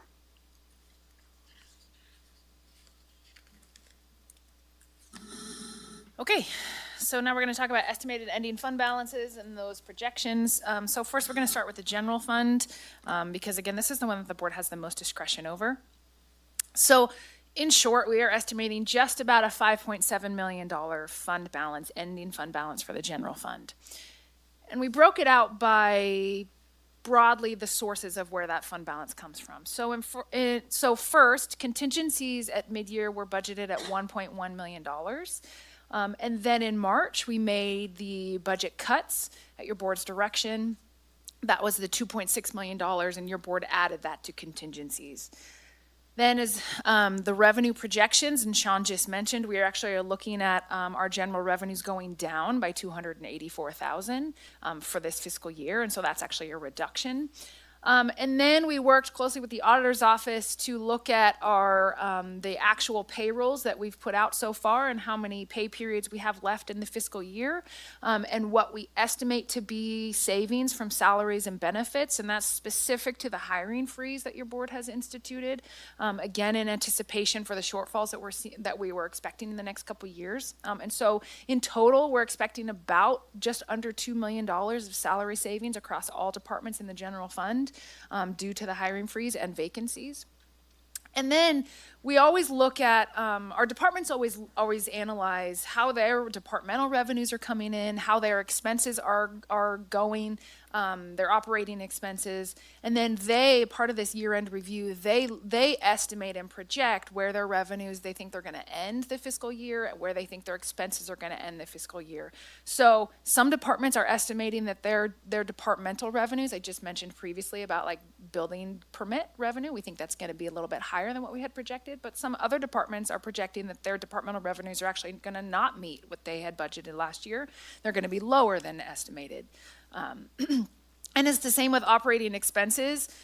So departments look at, are they going to be able to do that training? Are they going to be able to spend or purchase that specific thing this fiscal year?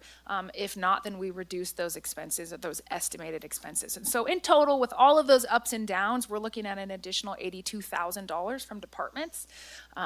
Of savings, you could say. That's part of the fund balance. And then lastly, your board directed that the county fire be moved out of its own fund into the general fund for next year. And so any fund balance that will be left over in county fire will be rolled into the general fund for next fiscal year. So right now, we're estimating about $111,000 of fund balance that will be in the fire fund, and that will be a part of next year's fund balance. So in total, that's where we get that, just about $5.7 million from. Again, I can't stress this enough. These are estimates. The numbers likely will change, but that gives you a flavor of where fund balance comes from. So then, and this is the other big piece of direction that we need from your board today. We met as a budget team, like Sean referenced, I think it was last week or Yeah. We reviewed this presentation with the budget team, and then we got their recommendation on how they think that we should use fund balance. We had some pretty good conversation about the fact that this fiscal year, things are a little bit different than they've been in the past, specifically because your board gave the direction to make cuts now in anticipation of what we saw coming next fiscal year, and then the ones in moving forward. And so what you're gonna see as far as staff's recommendation is the budget team's unanimous recommendation for how to utilize fund balance for next year. So what we talked about was those cuts, that $2.6 million of cuts. That's not, that could be considered not fund balance in the traditional sense. This is not a usual, normal, customary thing that we have. So that $2.6 million, the recommendation is that go toward next year's budget operations, toward the shortfall that we're anticipating for next year, because that's what we believe was your board's intention with making those cuts. So that leaves just over $3 million of estimated true ending fund balance in the true sense of what we have historically thought of as fund balance. And so I also want to remind your board about your budget policy on the use of fund balance. So this is a copy and paste straight from your board's budget policy. And so the direction is that you would balance the annual operating budgets without the use of one-time revenues. Really, that means fund balance for the most part, but really identifying where those things are that they're one-time and not putting one-time revenues toward ongoing expenses.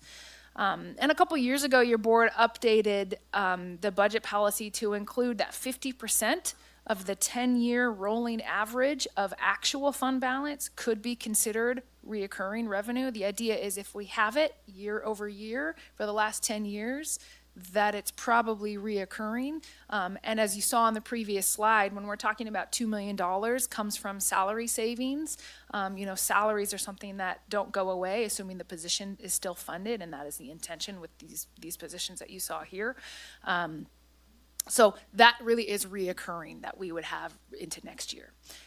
So you can use part of that funding, and I'll talk about what that number actually is, toward ongoing operations. And then you would dedicate any unobligated or available, whatever's left over, fund balances toward establishing next year's contingencies, to paying off debt, to increasing reserves. Your board's policy says that you'll strive to put $500,000 a year into reserves, to fund future liabilities, and then to fund capital, equipment, plant, infrastructure, our buildings, and then any other one-time needs that you might have.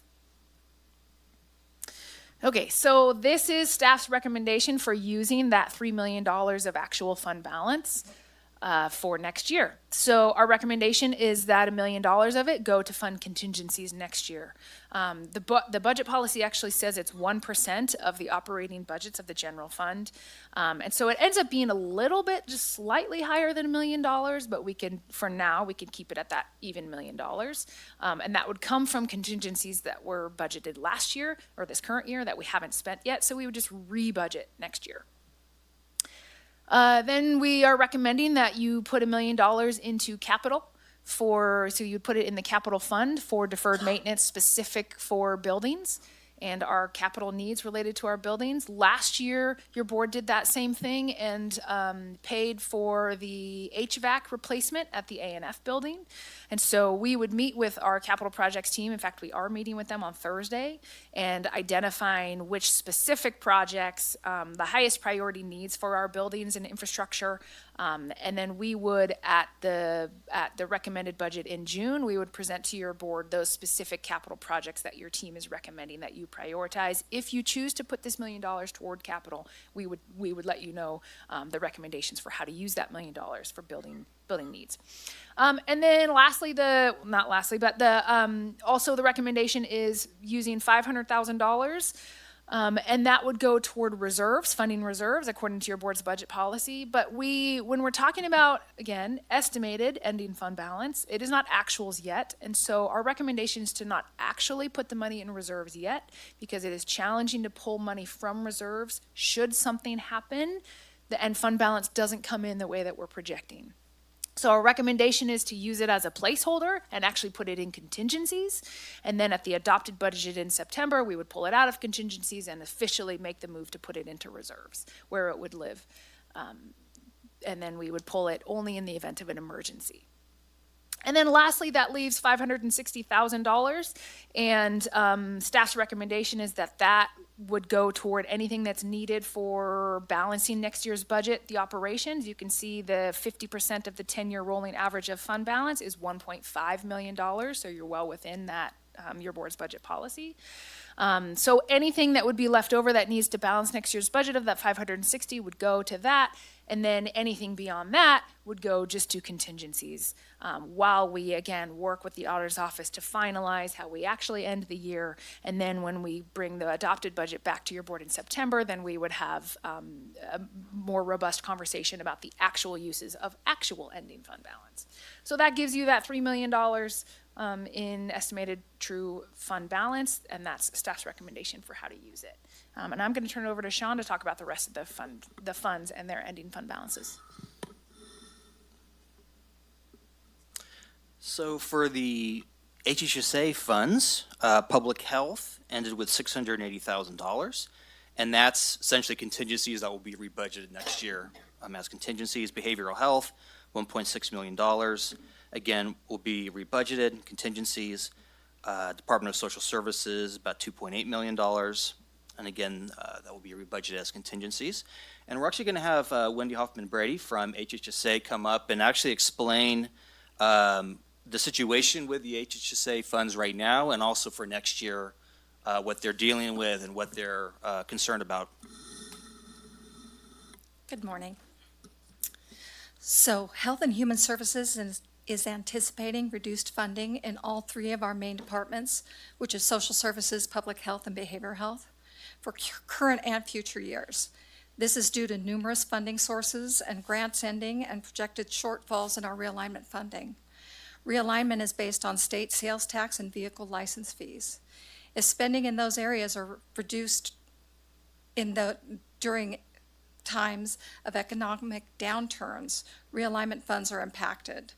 Realignment funds usually run short during the most difficult economic times when our clients have the most need.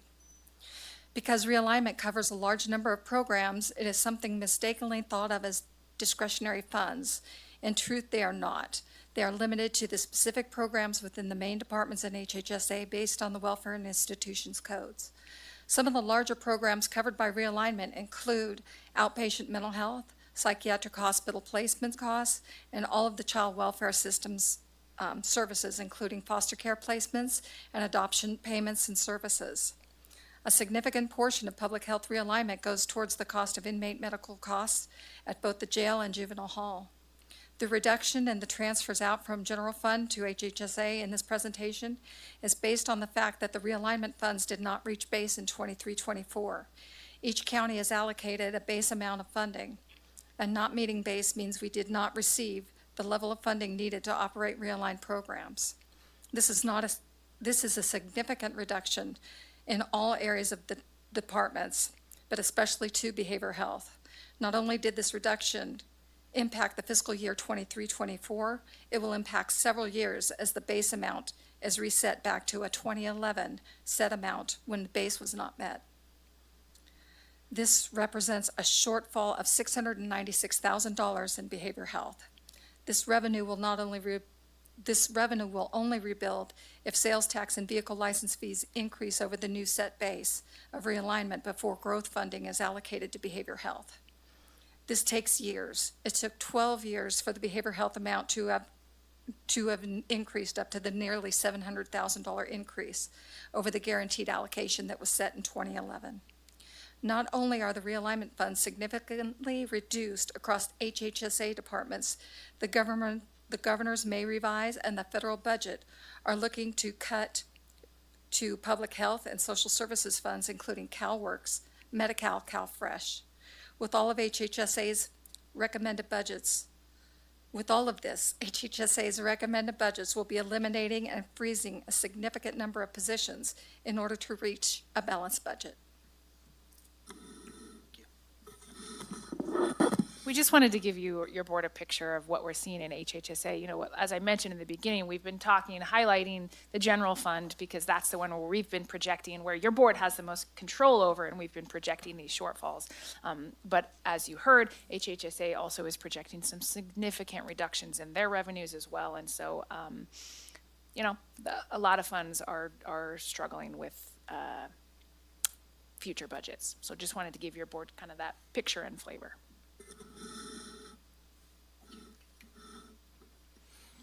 Okay, so looking at other special revenue funds for county roads, $1.2 million. This is, again, contingencies. Survey monument preservation, $268,000. The fire, Tuolumne County Fire, $111,000. Liz mentioned this before. This will become part of the general fund next year. And then next we have the capital funds. Road construction capital, $887,000. This is a general fund match for the 2023 storm projects. County capital at $3 million. This will be rebudgeted to finish projects that were not completed this fiscal year. And then capital housing, $4.7 million. This is primarily opioid litigation settlement revenue. And then our enterprise funds, Columbia Airport, $175,000. Ambulance, almost $4 million. Again, will go back into contingencies. Solid waste, $1.4 million. Again, going into contingencies. And then lastly, we have the internal service funds. And I just wanted to mention workers' comp, still healthily funded at about $15 million. Liability at $1.7 million. Information technology services down at the bottom, $2 million. Those are just some of the highlights from that. Okay, so again, looking for your board to approve the budget adjustments that we discussed at the beginning of the presentation that are also detailed in attachment A, and then also looking for board direction on staff's recommendation for the use of fund balance as we look toward putting together next year's budget. Great, thank you. With that, do we want to begin with questions, and then we'll do public comment, and then we'll be able to open up for discussion? Does that sound fine? All right, do we have any questions? Supervisor Kirk? Sure. I'm gonna try and use quick because I know it's a 4/5 vote. I don't know if we're gonna get there today, but we'll at least get the ball rolling. On the presentation on the attachment A, the 120,000 for CDD, is that because we don't have the personnel in CDD to do this, or is this whether we did or not, we still need this outside planning? I think I'll maybe defer to our CDD director. I just don't want to get it wrong.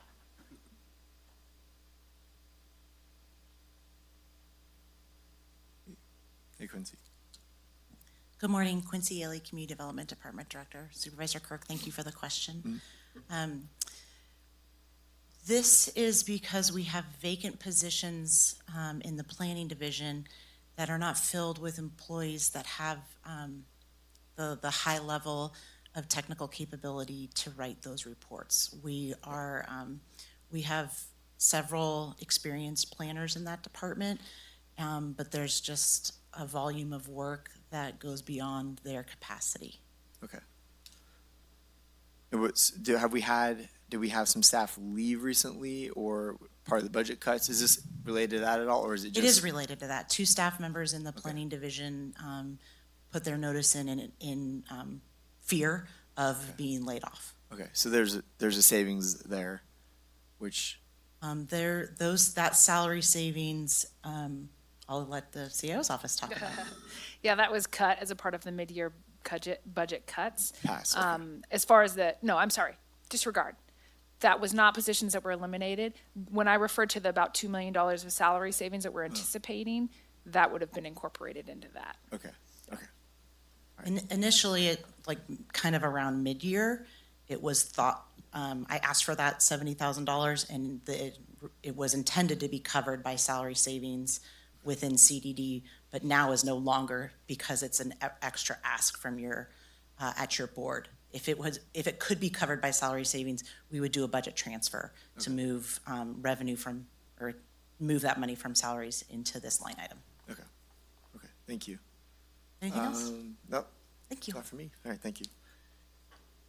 On the presentation, I know we're in the middle of bargaining. Is any of the bargaining numbers that we have been discussing behind closed doors accounted for in this presentation?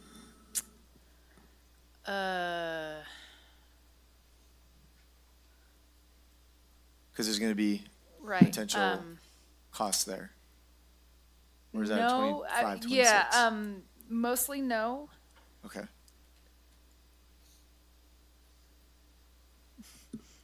And then obviously, I'm looking to council, I can't disclose what those numbers are because they're being bargained, correct? So, but just for the back of my mind.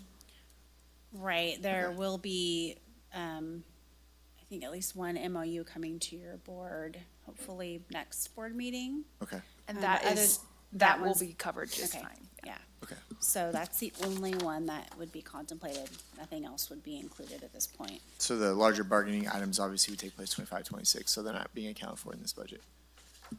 Well, I mean, they could technically, I suppose, be incorporated a portion at least at some point between now and June 30th.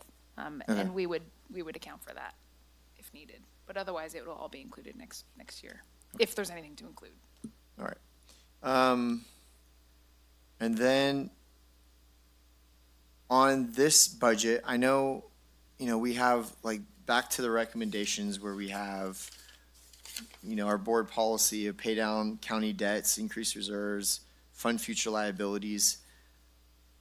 I guess that's one of the questions before us today. This budget isn't taken into account like the elevator that we started or PERS or anything.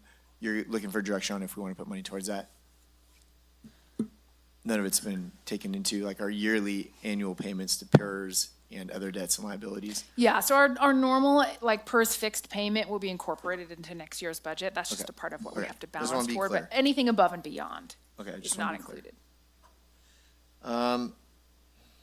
And then I think,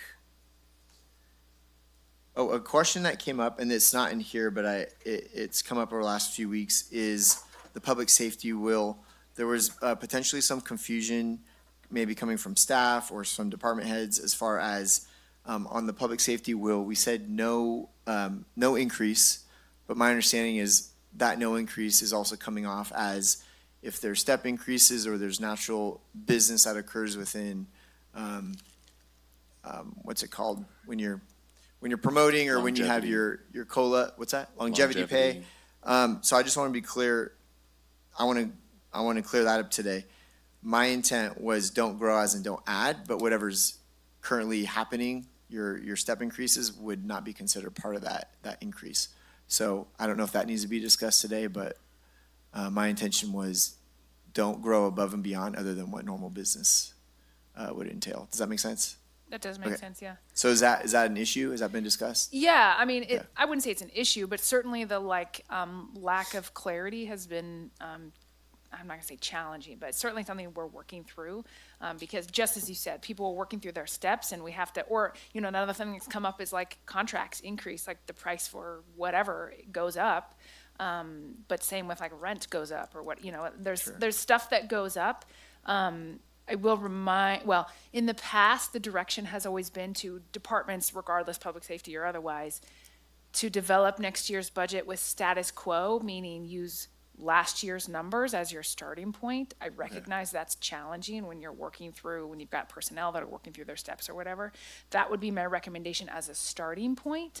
Although we've already been working in communication with our public safety departments, we have some meetings set up already to sit down with them to really get clarity on where are they seeing those big increases that are really things that are out of their control, and how can we work with them to message it appropriately to your board, as well as maybe there's some other opportunity to pull some levers in other places to help maybe offset some of that.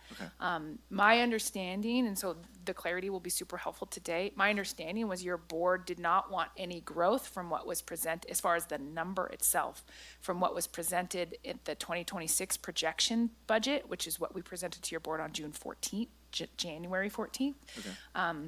Because it was those numbers that we used to put together what we were projecting for our 3-year shortfall. But if your board has a different thought about that or wants to provide some different direction today, I'm happy to take that. And I think certainly the public safety departments would appreciate the clarity. Yeah, I think when we make those statements, we have an idea of what it means, but then when Yeah. we get into the weeds, obviously, maybe there's more conversations. Where I stand is, like I said, normal business growth, but Yeah. don't go above and beyond. Okay. So if you need more clarity from Okay. the rest of the board, maybe we need to bring that back. But I just wanted to let you know, Yeah, thank it had been brought to my attention. Yep. That is it for questions, unless I have more later, and I will have some comments once we're done. Supervisor Holland? Okay, I got some questions here. So, I know some things change. I printed attachment A at 8 o'clock this morning, and at 11 o'clock, we have new numbers. So, let's start with the Cabrini house. Originally, the world's most expensive deck on that house was already $5,000 more over budget, and now a couple hours later, now it's $15,000 more money. In 2 hours, did we get triple the price? Sitting here, and if we wait a little bit longer, will it get cheaper? And also, is this it for this deck? I mean, this seems like, I thought it was one of the homeless houses. I got corrected last time that it's actually, I think, one of Annie's behavioral health houses or something like that.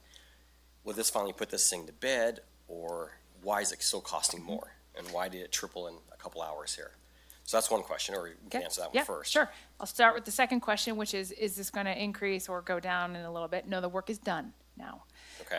For the reason why it adjusted is because this is a coordination, communication thing between our behavioral health team, our office, and our facilities team that was managing the project. And so we got one number from facilities and we got one number from behavioral health. As far as behavioral health is paying for it, facilities was managing the project. We finally got the consistent message from both behavioral health and facilities, which is why you have the $15,000 number, which we know now to be true. Because again, the work, come to find out, was done. So this will never come back again? I hope not. And you're shaking her head, yes, it will never come back again. Okay. The grand jury budget. We like the work of the grand jury. I think they had a $30-some-thousand budget. My understanding is they exceeded their budget by 39% this year. So, although they're doing good work, maybe the grand jury should self-reflect a little bit on how they increased their budget by 39% when all the rest of the departments were making cuts. So I think that's something that, I don't know how that communication happens because they switch over every year, but why it went up 39%. Do you have any ideas why? It's a lot of photocopies. Yeah, it is.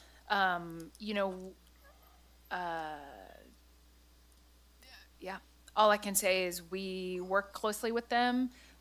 We meet with them regularly. We're in communication with them regularly. One of the things we do is share what their budget is, how they're trending as far as their expenses, just like we do, with all other departments. They're doing the same thing. And yeah, they have an obligation to live within their means, but there is also some kind of, I don't want to say gray, but challenging dynamic when we are responsible to pay things like their mileage, their stipends, their operating expenses. And so it's, but yeah, I hear what you're saying. Acting CIO Root can give you a little more info or insight into how the grand jury has been spending their money this year. He's been their liaison this year, and so he's been working really closely with them. So I'll defer to him if you have anything else to add. So there have been some additional expenses that the grand jury had this year that are not typical. We have worked with the courts at the beginning of this process to try to define some of those expenses and had different opinions on some of those expenses. But as of May, we're handling all the billing for the courts, and it's coming through my office. And we put together some guidelines for the next grand jury on very detailed guidelines on what they can actually use those expenses, what they can actually purchase and use their funding on. Some of the examples this year, I'll give you, they purchased some of their own technology equipment without permission. They purchased furniture, and they've been providing food for their meetings, which is something that's going to be part of the guidelines that we don't do. We don't do it for our staff who come to work for 8 hours a day. So we're not going to continue doing that for the grand jury who come in and work for a day for 8 hours. So who's authorizing them to buy furniture? I didn't know this. That's a new one. There was no authorization. They just submitted reimbursements to the courts, which the courts approved and sent over to us to pay. Okay. I think it just looks bad when we're reducing all It does the look budgets bad. and I it's a agree. 39% increase. Not saying they're not doing bad work, but Right, Supervisor Hall, and also one thing is important moving forward is pursuant to the penal code, the grand jury is not supposed to exceed their budget, and they can only do it if they actually get advance notice by the presiding judge of Superior Court. So I'm hoping that moving forward, we will be having those communications so that they understand their limitations as well, rather than just exceeding them and expecting the county to reimburse them after the fact. so we pay for it. The court judge just says okay to whatever, and then we're on the hook, or how's that work? Well, Because I don't no, understand. I think what needs to happen is that they're told clearly what their budget is, and if they are seeking to exceed it, they go to the presiding judge to get approval, and I'm hoping at that point, there's conversations with the CAO about their budget, rather than just submitting requests that exceed their budget, and then after the fact, having to, extend their budget and provide them additional funds that weren't contemplated. So did a court judge give them permission to go 39% over? Do we know? I don't think the judge is really involved in their expenses. It was more the CEO at the courthouse. Okay, thank you. Okay, and I had a question. Quincy came up and asked about this CDD thing, about the salaries things. She was saying we need it for planners, which are doing like open space, trees, all that type of stuff for planners, right? Did the two that left, were they specialized? Is that why we need to hire people to do their work? And or isn't there I missed the part about the savings from their salary to cover it. I heard you answer, but I wasn't quite following along. Like, wouldn't we have that savings if they have just recently left they would normally be doing this work, or would we be asking for this if they were here or not? I guess that's my question. Yeah, so I will defer your first question to Quincy about their specialized skills no, we actually are not really anticipating significant salary savings from those positions being left because of other things in other areas of the budget.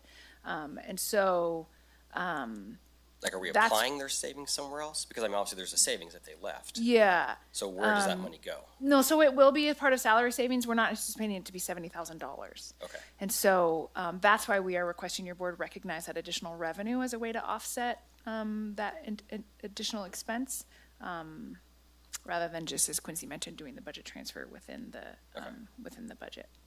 Does that make sense? Did I answer? Sort of. Okay. Supervisor Holland, let me see if Yeah. I can clarify.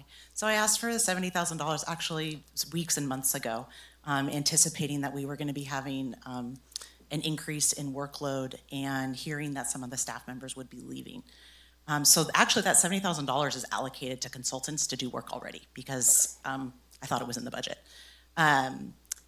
The staff members that left were planner ones and planner twos. So that typically does exempt use permits, exempt site development permits, and the majority of our building permit review. Now that I don't have those individuals, that work has to shift to a planner two, a senior planner, and an incoming senior planner. So now I have higher level staff who are doing the day-to-day, the lower level work, and the capacity being what it is, in order to continue to serve the projects that we're processing, I need assistance for that. So it's sort of the higher level work spills out to the consultants. The staff members that are in-house are handling the building permit reviews, making sure we don't get behind. Okay. You said you thought it was in the budget. What does that mean? Because this is the first I'm hearing about this, this meeting last Yeah. week or whatever. Yeah, so we identified it earlier, and I requested it earlier in the year, and I think we thought it was going to be covered by salary savings, and it's not. Why not? If you guys thought it was going to be, like, what changed? I think nothing changed. There was just some miscommunication that happened. We were never anticipating that there was going to be enough salary savings to cover $70,000 increase. Any sort of savings that came from eliminating positions as a part of your board's direction to make cuts, the 15% cuts in mid-year, that, as you know, the 2.6 was a part of the $2.6 million that was added to contingency. So that was already cut from CDD's budget. So again, any requested increase of $70,000, well, not any request. We knew that there wouldn't be that significant amount of salary savings beyond what had already been cut and moved out. So the 70 requests came prior to the two leaving, before you knew the two were leaving. Right, and now with them gone. And I would also add that the $70,000, that is in order to continue business as usual operations. Gotcha. So, in the scope of employee layoffs and things like that, those are the trade-offs that we have to make. Do we want to spend $70,000 on outside consultants, or do we want to retain positions at the county? And so I fully respect if your board's decision is to not spend those monies on outside consultants and instead modify sort of day-to-day business operations in an effort to retain staff members. Fully support that. So, any other questions? I do. Okay, Thanks. Okay, Supervisor Campbell? Thank you, Chair, and thank you for the questions from my colleagues. Supervisor Holland kind of took the words out of my mouth on the grand jury element. I think if we're being told we need to live within our means, and we have one fund center that's overspending, I know it's a different situation than if it was just a county department. But if we had a county department that was overspending by 39%, there would be hell to pay for that. And we wouldn't be just saying, well, they overspent by this amount, let's just go ahead and raise the amount that we give them so that now they're spending within their means. That's not how spending within your means works in my mind. So I won't belabor that point any longer. And I thank you for having this slide up, and I'm really grateful for the work that the budget team did. I thank you, everybody who's here that worked on that. Thank you. I think we're in a pretty good spot here, but there's a couple questions that I had. So looking at, I have no problem $1 million to fund contingencies for 25, 26. That makes sense. You have $1 million for capital projects. How did you arrive at that? How did the budget team arrive at that number? That's just the historic information we have, the historic amount that we have been transferring out to capital in the last couple of years for our very much needed deferred maintenance needs. Okay. And then you've got 500,000 used toward, I guess I'm not understanding the difference between you've got 500,000 toward 25, 26 reserves, but then you have 560, 727, and you say add any remainder to contingencies until actual. So you basically, of the 500 and the 560, so that's $1,060,000, you're saying put that aside, don't do anything with that until next year. Is that right? I'm kind of reading those two things as one So thing. what we're saying is the $500,000, that is your board's budget policy to put toward reserves. And so we're saying set it aside. For next That's right, for fiscal year. 25, 26, exactly. So we're saying use part of what we're anticipating to be fund balance, which is normal and typical, to put it toward reserves. But what I'm requesting is don't actually put it in reserves yet until the adopted budget, until we know what true fund balance is, actual fund balance when the auditor's office has closed all of the books, just in case something comes up. Okay. And then I'm sorry. Oh, go ahead. Well, and then the 560 is that's just the math of what's left over of that little over $3 million of estimated true fund balance. And so that's what we're requesting your board put toward operations for whatever's needed to balance next year's budget. And if there's anything left over, then that would just be put toward contingencies and kept there until we have more clarity about how the fiscal year actually ended. I mean, have we ever had an issue with that, with clarity of fiscal year at this point in the in the budget process? We talked about this at budget team. We, I think, are getting better and better at estimating ending fund balance, but I again will remind you that fund balance is always an estimate at the end of the day. And so there's always a little bit of concern. I mean, you heard Sean talk about our general revenues and how we think they're going to come in. Tourism, so there's just always a little bit of concern. I will admit to you completely that fund balance every year since I think it's 2008 that our little worksheet goes back, our actual has always come in higher, slightly higher than estimated. So that's just the reality. I'm going to be completely transparent, but how much higher, that really varies. And so just to be conservative, that's why we're recommending to park everything in contingencies until we know how we landed and see how things come in. Okay. Go ahead. Well, and I guess where I'm getting at is my concern here is that all of this is very inward facing. It's getting, our contingencies, maintaining what the board policy is on reserves, contingencies. I guess we've established this tradition of putting $1 million into capital projects. I don't know that that's written anywhere though, right? Okay. And then we have another over $500,000 that's unassigned for if things are higher or lower, or I guess only lower than we expect. Where is there, what would I tell my constituents they're getting out of this? Because I don't see anything. I see capital projects, which is for county facilities, and this is getting our county house in order. But I don't see anything in there, public works projects. I don't see any roads designated. I don't see any equipment for making improvements. What is there here for the community? I know that's a bit of a difficult question to answer, but could you? No, that's okay. I think, fund balance, I would just be cautious about how that gets assigned just in general, because really the intent is this is money that's basically left over from last year. And so that's why the direction is to use it next year to get our house in order, as you mentioned, because I think that's the big concern we're seeing moving forward. And so that's why the recommendation is to use fund balance for those projected, concerning issues, things like contingencies, reserve. What I will say though too, Supervisor, is you will see, the majority of the benefits that your constituents get from the county are contained in every department's budget. And that's not even a conversation here right now.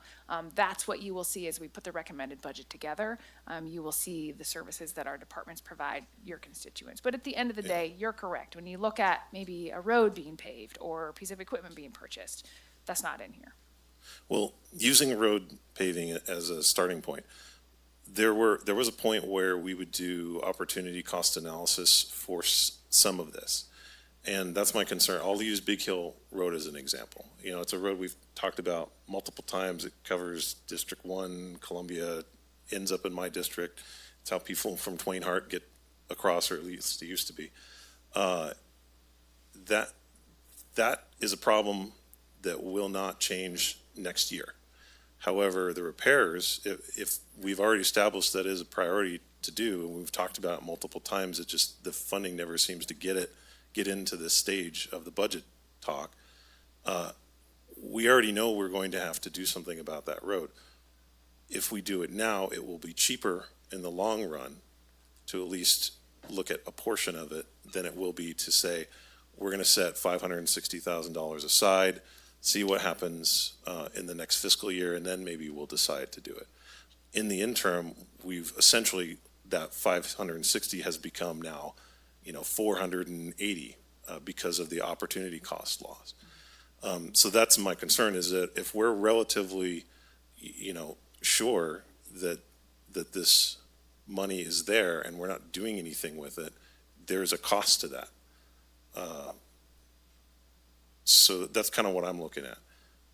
And on that note, my understanding was there was going to be rolled into this a presentation on potential public works projects, but that, I guess that the decision was made not to do that. I don't think during this presentation, no. I think the intention is, and your Public Works Director is here, I think the intention is that presentation would come to your board this summer, right, to talk about Well, road it's just priority projects. we've talked about many of these projects multiple times. It never seems to get to this stage where we're talking about designating funding for public works projects. We have capital projects, but we don't have public works projects. And to me, those are very much in the same sphere. So, yeah, those are my questions. Thank you. All right, Supervisor Kirk, and then go back to Supervisor Hall. Yeah, sorry, I had 3 more questions I want to get out there. Blossom, for the striper for ongoing savings and potentially the chipper, could I get a cost of that? And then for the DA and the sheriff, DA, if I budgeted another attorney for you to smash crimes against vulnerable populations, how much would that be? And then sheriff, if I gave you an extra investigator to smash crimes against vulnerable populations, how much would that be? So those are my 3 questions. Good morning, Blossom Scottheim, your Public Works Director. We have received 1 quote each for the striping machine and the chip seal machine. The striping machine was about $500,000. We're trying to look at other models that could be a little bit less. The chip seal machine was about $400,000, but we also require a specialized roller to go with that. So again, about $500,000. Total? Correct. Okay, so 1 million. Okay, thank you.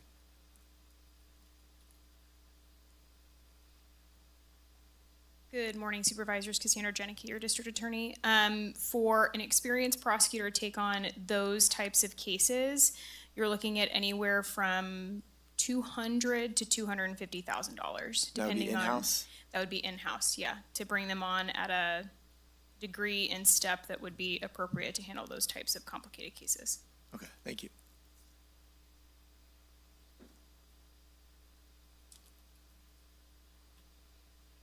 Hello again, Dave Vasquez, Sheriff of Tuolumne County.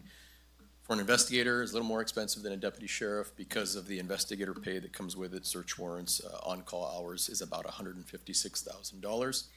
I will say that there are special department revenues that we do try to leverage to offset those costs and create general fund relief. And at some point when it's appropriate, maybe the topic of opioid settlement funds might come up as to what and how those can help offset as well. They're heavily restricted funds, but again, we've seen them in capital. Perhaps maybe those should live somewhere else, and we start really testing the waters as to how we can utilize those funds to leverage and extend county resources for all the state mandated legislation that we can barely afford. And I think that's for me and also my partners in behavioral health and health and human services as well, district attorney. So ready to have that conversation when it's appropriate. Thank you. Can I ask the sheriff a question before he goes? What else? I've heard you said special department, special revenue, whatever, right? Mhm. What do you generally use that for currently? to fund, where isn't that a savings out of our, not costing our general fund by using those?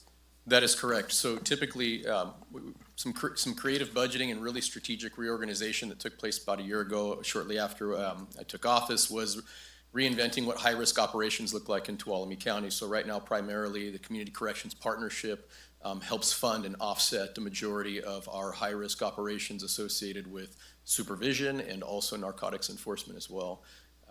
Those are funded FTEs associated with that specific restricted duties that they are to perform that fall in line with those duties.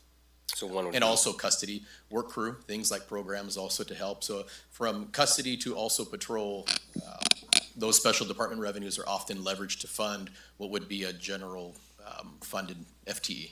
Okay, so the work crews, TNT, and then you said something else? There's one more? Yeah, so you have your work crew, you have your work crew supervision, you have several different administrative positions where there's a percentage that's offset with special department revenue. If there's oversight that is being utilized from those positions, the way I look at it is these are county-owned positions that are typically funded with county dollars of the people here. If we can utilize those state special department revenues to offset the cost of what the mandates are, whether that's in custody or in patrol services, throughout the county, we're going to do that every chance we can. Okay, thanks. You bet. Supervisor Kirk, did you still have a, Supervisor Holland? Still doing questions, right? Mm-hmm. Yeah. So Liz, we're talking about fund balance here, right? And I was listening to Ryan talk, and it made me think about something. Aren't we gonna have a fund balance of like 5.6 or 5.7 million? Where's the other 2 million something gonna go? Or anticipated? So our recommendation is that it go toward in next year's anticipated budget shortfall. So it go directly, this $2.6 million, which is the amount that was cut from at mid-year, from all of the ongoing, layoffs, position eliminations, those other ongoing expenses that we cut. Our recommendation is that go to fund next year's anticipated shortfall. So really, we're putting the whole 5.6 into next year's operations, and I think and correct me if I'm wrong, Ryan, but I think what Ryan's getting is we need to put some money aside to do projects we've been talking about, why we've been making these cuts. And I'm a firm believer, like, every year should fund every year, and every year it needs to balance itself. And when we want to call it a surplus or whatever you want to call it, that is where us five should be making that decision of where we should put that money into a road project, into whatever we dream of up here or whatever, or if we decide to put that in there. So I think that's a conversation we need to have more of each year should be able to balance itself within its own budget and not taking from this year to fund that unless we're making that decision. Because I think there are things that each supervisor wants to talk about funding. So that's just my opinion. I mean, obviously I'm one of four today, so. Let me just clarify a little bit. I hear exactly what you're saying. So this is why staff's recommendation, consistent with your board's policy, is that essentially $2.5 million of fund balance be toward these second items on the on your board's budget policy for use of fund balance, which is those kind of non-operations things, contingencies, reserves, paying down debt, capital improvement type stuff. So that's kind of where that the recommendation come from. It's sort of a hybrid of putting some of that stuff toward that one-time contingencies type things, and then putting the mid-year cuts, 2.6, which isn't typical fund balance. This is an anomaly year, and then what's left over, which really ends up being only $560,000. That be put toward operations. But Supervisor, I completely hear what you're saying about each year fund itself. That certainly, this is not at all no, we can't do that. That's just different than how we've done it in the past. And so if that's the board's recommendation, we will be looking at doing our budgets significantly different moving forward, we'll do it. All right. I don't have any questions. Everybody covered them, and then our meeting covered them too. So we'll open up public comment. Again, this is on the 24-25 year-end budget adjustments. If anybody has any comments, please come on up. Good, technically still morning. Good morning. I'm Marv Keschner. I'm the president of a homeowners association right off of Big Hill Road. Lived here for 20 years. For 20 years, there has been no work on that road other than some patching of potholes, no resurfacing. We were told to be patient. We've been very patient.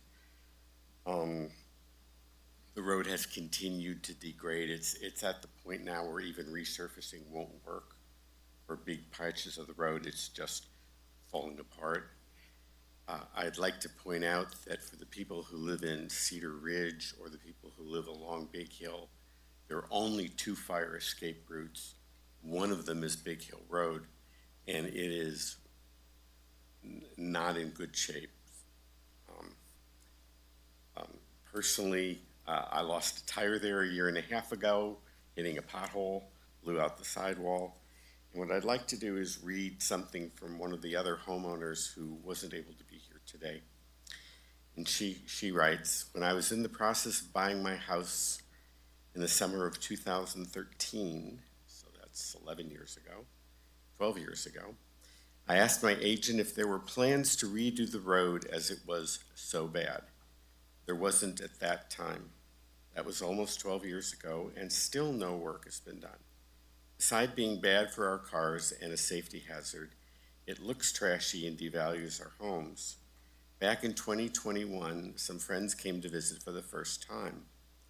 They asked me which one of my neighbors had offended the city fathers so badly because a road as bad as Big Hill is not normal. It's time to upgrade Big Hill Road, please. Thank you. We have more public comment. There we go.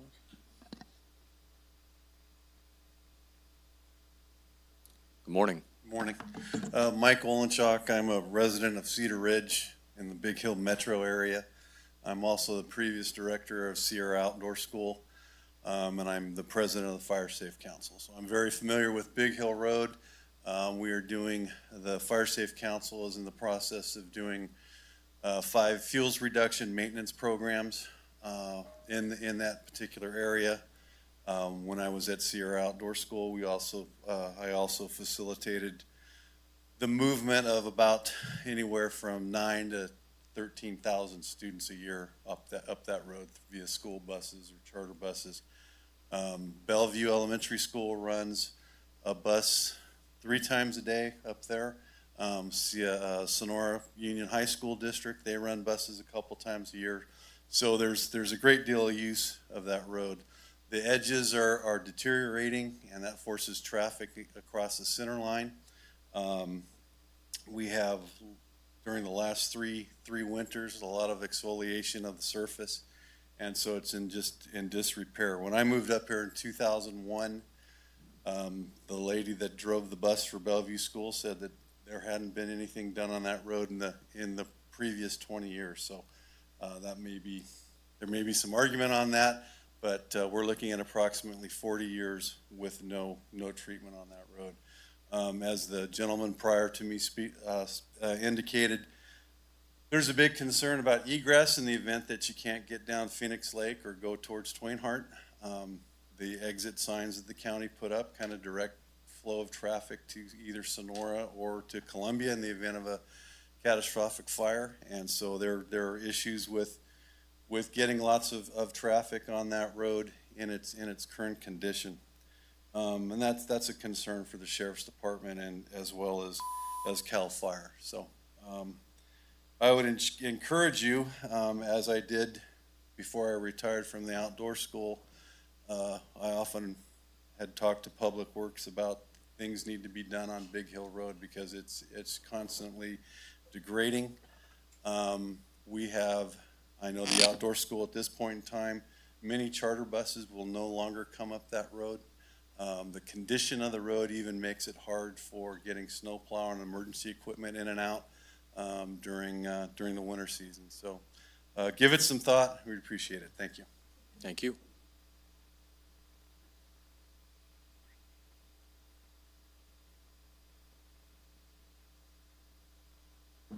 Good morning. Carmel Portillo, Superintendent Principal at Bellevue Elementary School. I'm here today to also add information about the needs for maintenance on Big Hill Road. As you know, Bellevue Elementary School's bus routes serve 2 routes, McEwen Mill, up Cedar Ridge neighborhood, and Big Hill Road. It's roughly a 6-mile stretch where our bus turns around before you start entering Columbia's school district. If you wanted to work on a smaller stretch of that road to the Sierra Mobile Home Park, that's about a 4-mile stretch. Our driver, as mentioned previously, has noted at least 50 potholes between Bellevue and the Sierra Mobile Home Park. They do get patched periodically, but it still does not create a smooth surface for our buses to drive. This makes it hard for our buses to navigate and detour around other cars so they don't cause a blowout on a tire or multiple tires, which has already happened to our buses. A tire blowout caused from a pothole can result in a school bus accident, which, as you know, there's no shoulder on Big Hill Road, and so if there was an incident that caused the bus to be detained there, it would be very hazardous. During snowstorms, when Big Hill has snow, it makes it even harder. We've lost multiple tire chains on this route due to the road conditions, making it even more treacherous during snowy conditions. On the shoulders of Big Hill Road, the debris and shrubs, dead trees, rocks make it dangerous because we have to make sure our buses are not getting hit and scraped from low-hanging trees. We've already experienced damage to our buses, scrapes, paint jobs, other nicks and things that have required additional costs to our school district. If Big Hill presents hazards that may prevent our buses from continuing to transport students, this causes attendance issues, which, as we know, in turn impacts our school funding and revenue sources. So we appreciate the considerations for future maintenance on Big Hill Road. Thank you. Thank you.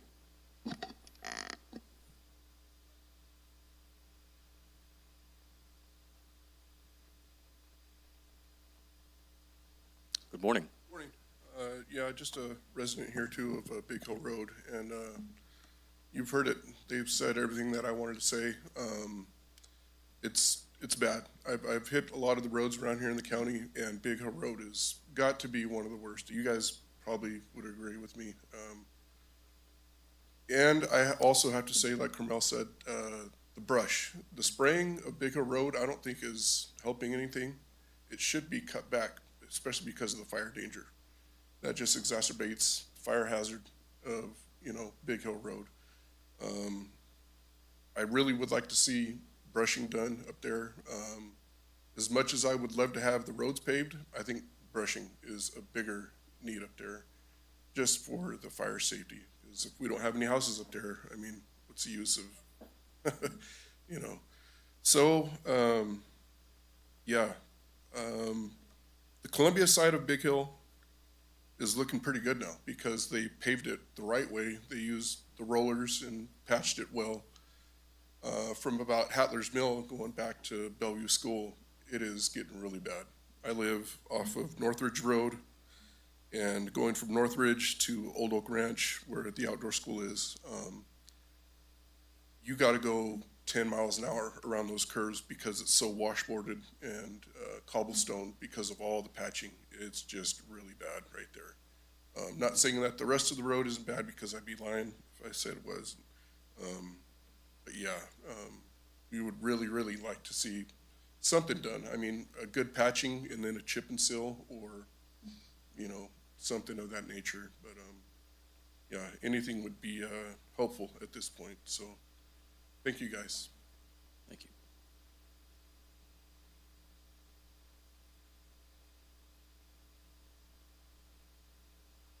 Good morning. Good morning. I'm Ann Mendenhall, and I moved up onto Big Hill in 1999 against a lot of people telling me, don't go up there. The road is really, really bad. And when I have people come up there, or they drive with me, it's like, center line? No. Big Hill Road is a one-lane road where you get to choose what part you can actually drive on. But then, because there is, in some places there is a center line, the center line really is important. So if you drive up there when the top of the hill's in a cloud, if you don't really keep track of where you are and there's no center line, on more than one occasion, I've been like off the side of it, and the sides aren't very good. So that needs attention a lot. I have friends that live in Cedar Ridge, and instead of taking a short way to come to Columbia, they go down Phoenix Lake all the way around because they go, I'm not risking my car on Old Oak on Big Hill Road. So the striping is really important. It's really a joke to us that live up there, because why would we pay attention to striping when really what you have to do is you always have to look ahead and see if there's oncoming traffic, and then you just choose the best part of Big Hill Road to drive on. So, you know, I moved up there in '99. There are still people that won't come to my house, mostly because there's not guardrails, but, you know, that's to them. But there has never been really a big, a good cleanup project. You know, like Mike said, you know, it's hit and miss sometimes, and, you know, sometimes it's good here. And, you know, to people that have never been on that road, they are just freaked out, and they just go, that's Tuolumne County. That's what we say. Oh, it's just Tuolumne County. You know, it's not good. So thank you for your consideration. And, you know, the Hill is a wonderful place to live. It really is. It's beautiful up there. And, yeah, thank you. Thank you.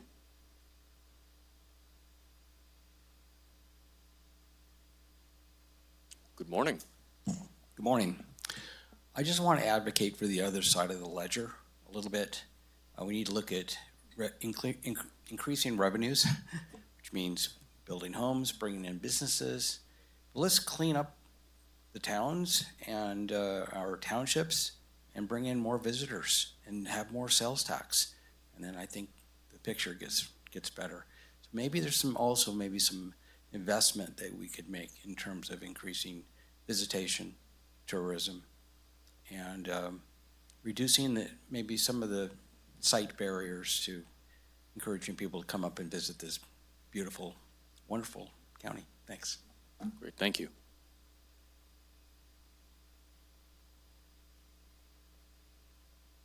Good morning. Good morning. I'm Annie Hoggett, Health and Human Services Agency Director. I wanted to speak just real briefly on the opioid funding because that's come up.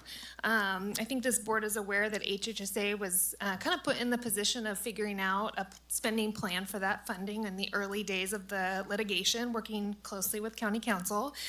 And so we have, as the sheriff mentioned, been pulling in our criminal justice partners because we have learned that that funding has been a bit trickier to spend than we initially thought. We did bring a spending plan to this board maybe about a year ago, and so just for the board's awareness, we do plan on coming back, I think, next month with an updated plan, and within that will be hopefully some partnerships with our criminal justice partners, the Sheriff's Department, Probation Department in particular. And then we also are looking at potentially public health support to really address the fentanyl crisis that we all continue to hear about. So just wanted to let you guys know that that will be coming your way soon for an update and for further direction on spending. Great, thank you. Do we have other public comment?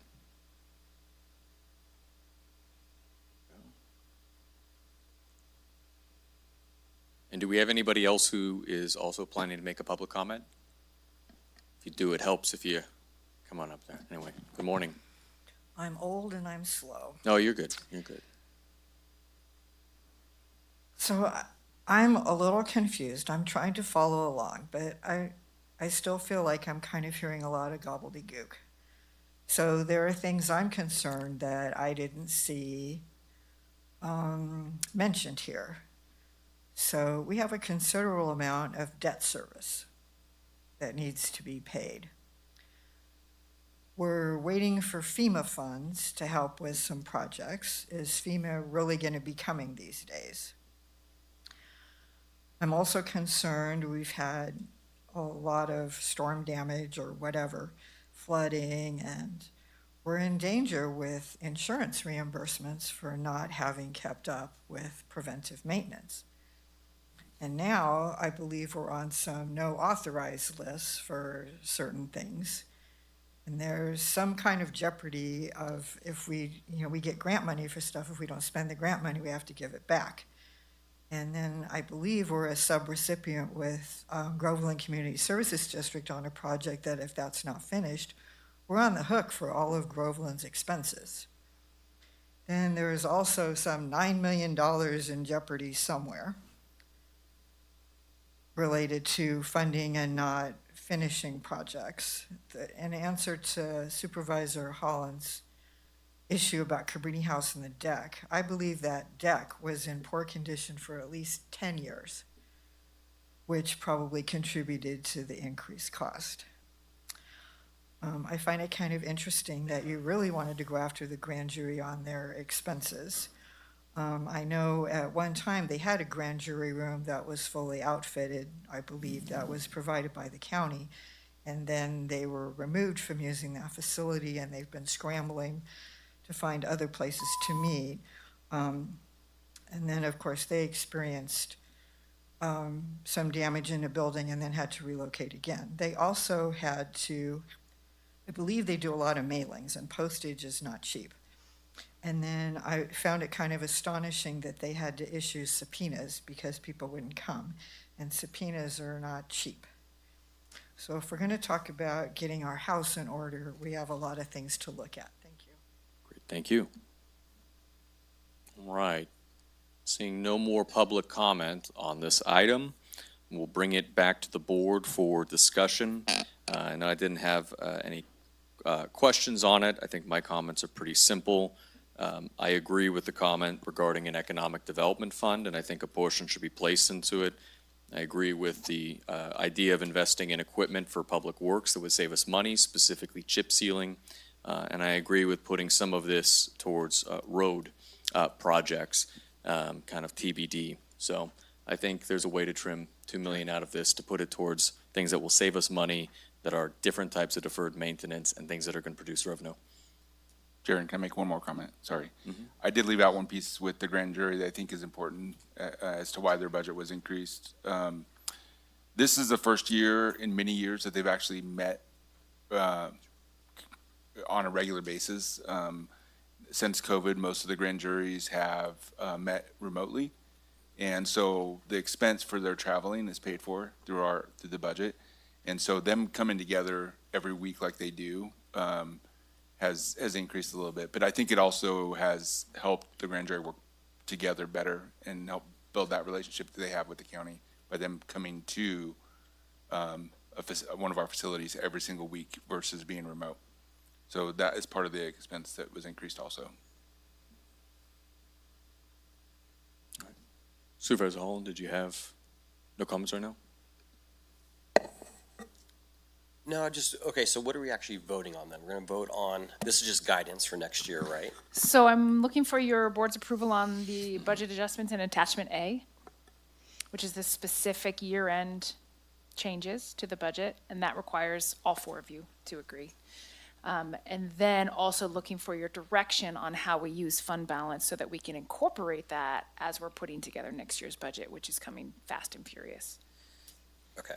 And just to clarify, back to the Cabrini House, that funding is not coming out of the general fund, that is coming out of HHSA's Behavioral or health, one correct. department's Behavioral fund health, yes, for their deck that's that's right. finally finished. Yep. Okay. That's all I got. All right, Supervisor Campbell. Thank you, Chair. Yeah, I think if you could go back to that slide you've had it on, as I kind of alluded to in my comments, I think the thing here that's missing is a little more outward facing where the public can see why we've been trying to tighten the belt, reduce costs, that kind of thing. It has to go into something that the community is going to see. It's not a coincidence that Big Hill's been brought up. I mean, we've talked about it for years and years, and there's always support for doing something there, but it just never seems to happen. And I think, in years past, I was told it was going to cost $7 million to repair that road. I think our public works director and our road team has worked really diligently to get that number way down to a much more reasonable area where we're looking at something like $150,000 per mile, which is extraordinary. Still a lot of money, but much less than $7 million. I think we can agree. I don't really have any issue with well, I do. I have some issues with what's recommended, but I think if we can look at that, the 560, what I would recommend is using 450 of that for a Big Hill rehabilitation project. And then that would be for Public Works to look into the details about how that gets done and which portions, whether it's a stretch or whether it's a portion of a stretch and then a portion of another stretch in different areas. I don't know the details on that, but I would be looking at 450,000 from that 560, so we would still be left with 127 for contingencies and fund balance in September. And then the rest I'm open to other suggestions. Ryan, do you think we should, because we have that big old chunk of savings. I mean, it seems like kind of the conversation we were having was we should actually have a conversation about what we do with that whole thing. Because I think we all have ideas, right? Instead of just piecing this apart, I think that's where we need to have this conversation of like, is each year need to fund itself? And then when we have a savings because of the actions we took, like this year, what do the five of us want to get done with this 2.6? You know, if 3 million's been the ongoing rollover year after year, I understand that, which I think it's around that number. But then we've created a 2.6 savings through reductions. What do we want to do? Are we reinvesting that in our communities like we talk about, but we never get done? Or what do we do with it? I think that's where we, because I think we should look at that, investing that whole 2.6, or, do we put half it into the savings account and spend 1.3 on buying Blossom some equipment, getting some roads done? Just to clarify it, there have been a lot of investments. You know what I mean? Right. I know. Well, the parallel that I'll make is that we are carte blanche agreeing to $1 million into capital projects. I don't think I agree to this. Well, I know, but Yeah, that's what's proposed. Okay. And so what I'm saying is take 450 of this remainder 560 into a public works project. Compared to this investment in capital, it's much less. So by that token, if you'd like to have a longer, I think that discussion should happen. But this is an issue that's been coming up for a long time, and it just, like I said, it never seems to get in the budget. Whereas we do have $1 million set aside for capital projects, we have nothing set aside for public works projects. And Supervisor, I know we can continue it. I want to make sure Supervisor Kirk's able to provide his comments, and then we can return it back So- to a discussion. Just on that alone, boards change, budgets change. I think as long as we're. This board. No, I know. I'm just saying in general. I think as long as we're keeping contingencies fat, maybe we need to up the ante on how much we want to put in contingencies and reserves. I think we should, with the way things are going, be more year to year right now and not use things to potentially fund more stuff in the future. So I kind of agree with that line of thinking. As far as the items, I'm hearing chip seal. So what I like to do is chip seal the line stripe item, because both of those are going to do those projects that we're talking about. They're going to do the work. They're going to save money in the long run. So those are just automatics for me. And then the DA and the sheriff, and then yes to attachment A. I think the conversation about Big Hill Road, I've heard it for a while. Something that I'd like to see is just in general road presentation.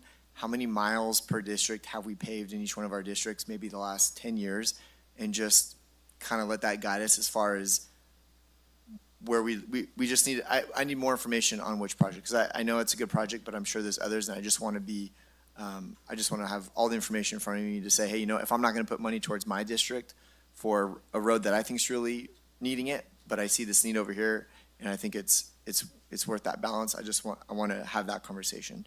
But I also can't sit here and fund a road when I have 455 sex offense cases against children, and we're about to do a resolution later, which really does nothing. If we do nothing until we actually get an attorney and we actually get a sheriff, detective to smash those numbers. I'm hearing that maybe 150 of it could potentially come out of opioids, so please continue to explore that. But, so let me just summarize. Chip seal, line stripe item, get me an attorney, get me an investigator, because that's going to take some time to get those people up and running, and let's start smashing those numbers. I think I'd rather save children than pave a road right now, but I think we could do both. So.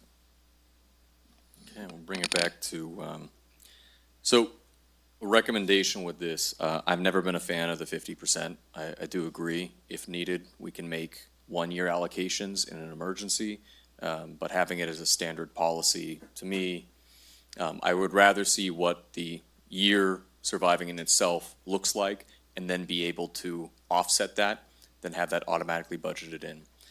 Just my personal opinion. As it sits here, the chip sealer, I believe, is 500,000, you said, approximately that. That, to me, has the biggest bang for the buck in terms of road repair, and I think it will save money over time. What I'm also hearing is the 500 or 450,000 for Big Hill, at least for 3 miles of it in that section. It's not my district explicitly, but I do hear about Big Hill quite a bit. So that, to me, is, I think, reasonable in combination. The big thing that I'd like to ask for is actually aligned with what Tom mentioned, is I think we need to put money into an economic development effort, particularly in some of our disadvantaged main streets. Some of them are still struggling to recover post-COVID and have other issues, and these hotels that are shut down is costing us a lot of TOT. The restaurants that are shut down, it's costing a lot of sales tax or causing a lot of folks working. And some of these areas we've done expensive projects to make it look nicer, and yet now the businesses, we need some type of retention program. So I'll add that my recommendation, I know we are using this, I think though it's been good we're rebuilding the reserves, I would recommend, and I'd leave it to staff, but it's whatever you think, I would say the 560 and the 500, we would not contribute basically to reserves this year, which is before we would start pulling from it, we would stop adding to it. I think that we put that towards deferred maintenance, revenue saving things, and revenue generating things. And taking about 1.2 million approximately from the initial amount of the 25-26 on the previous slide, the 2.6 there, that would cover the cost of, I think, the weakest point in that. We've done a lot of investments in the sheriff's office. I know that there is still a need there, but I've seen consistently the DA's office in particular having a huge burden, especially now that we've addressed a lot in the sheriff's office. That is more casework coming in. We have not addressed that capacity there. So that's my recommendation. We put $1 million into economic development for disadvantaged communities. I'm particularly thinking Jamestown and Tuolumne is the two struggling the most, but it could be different ways. 500 for the chip sealer, 450 for Big Hill, and then one DA hire to be able to reduce that caseload. And I'd assume effectively you would need a felony district attorney to handle the more complicated cases. So hearing all that, I'd like to make a motion that we approve the budget with attachment number A, purchase a chip seal machine, do work, I don't know how many miles it was on Big Hill, hire a DA and also hire an investigator for the sheriff's department so the two can go after crimes against vulnerable populations. That would be my recommendation, and then park the rest of the money until September when we actually have the actual numbers that come in. Okay, we do have a motion. Is it a motion? Yes. And nothing, would you want to put anything into an economic development thing like we were doing with CDBG? I like the idea, but I want to wait till the final numbers come in September's. Or in September. It's almost lunchtime. I'm getting hungry. Understood. I like the idea. I mean, I hear what you're saying about Jamestown told me, but I want to see the final numbers come in before I commit that much money. Throw out too, because Steve's up in Alaska too. This is a 4/5 vote, so this is one where we can definitely do a motion and a vote. If we're not already unanimous, it has to be unanimous. Okay. So, Just to clarify, only the attachment A part is 4/5 vote. The rest is 3/5. right. And further clarification, as Oh. acting CIO and I were just talking, is that the additional items that Supervisor Kirk mentioned, we took that as that would be built into the recommended budget, so it's not actually authorizing action today, it's what comes back for the recommended budget. Sorry, do you mean regarding the positions, just to clarify? Correct, because that's Okay. the money, we need to make sure that there's money available, right? So moving forward, it would be incorporated into the 25-26 budget. So we the can't just recommended say, we can't budget. just say use some of this money to do the hires now, and then it'll come back later for the longevity portion of it.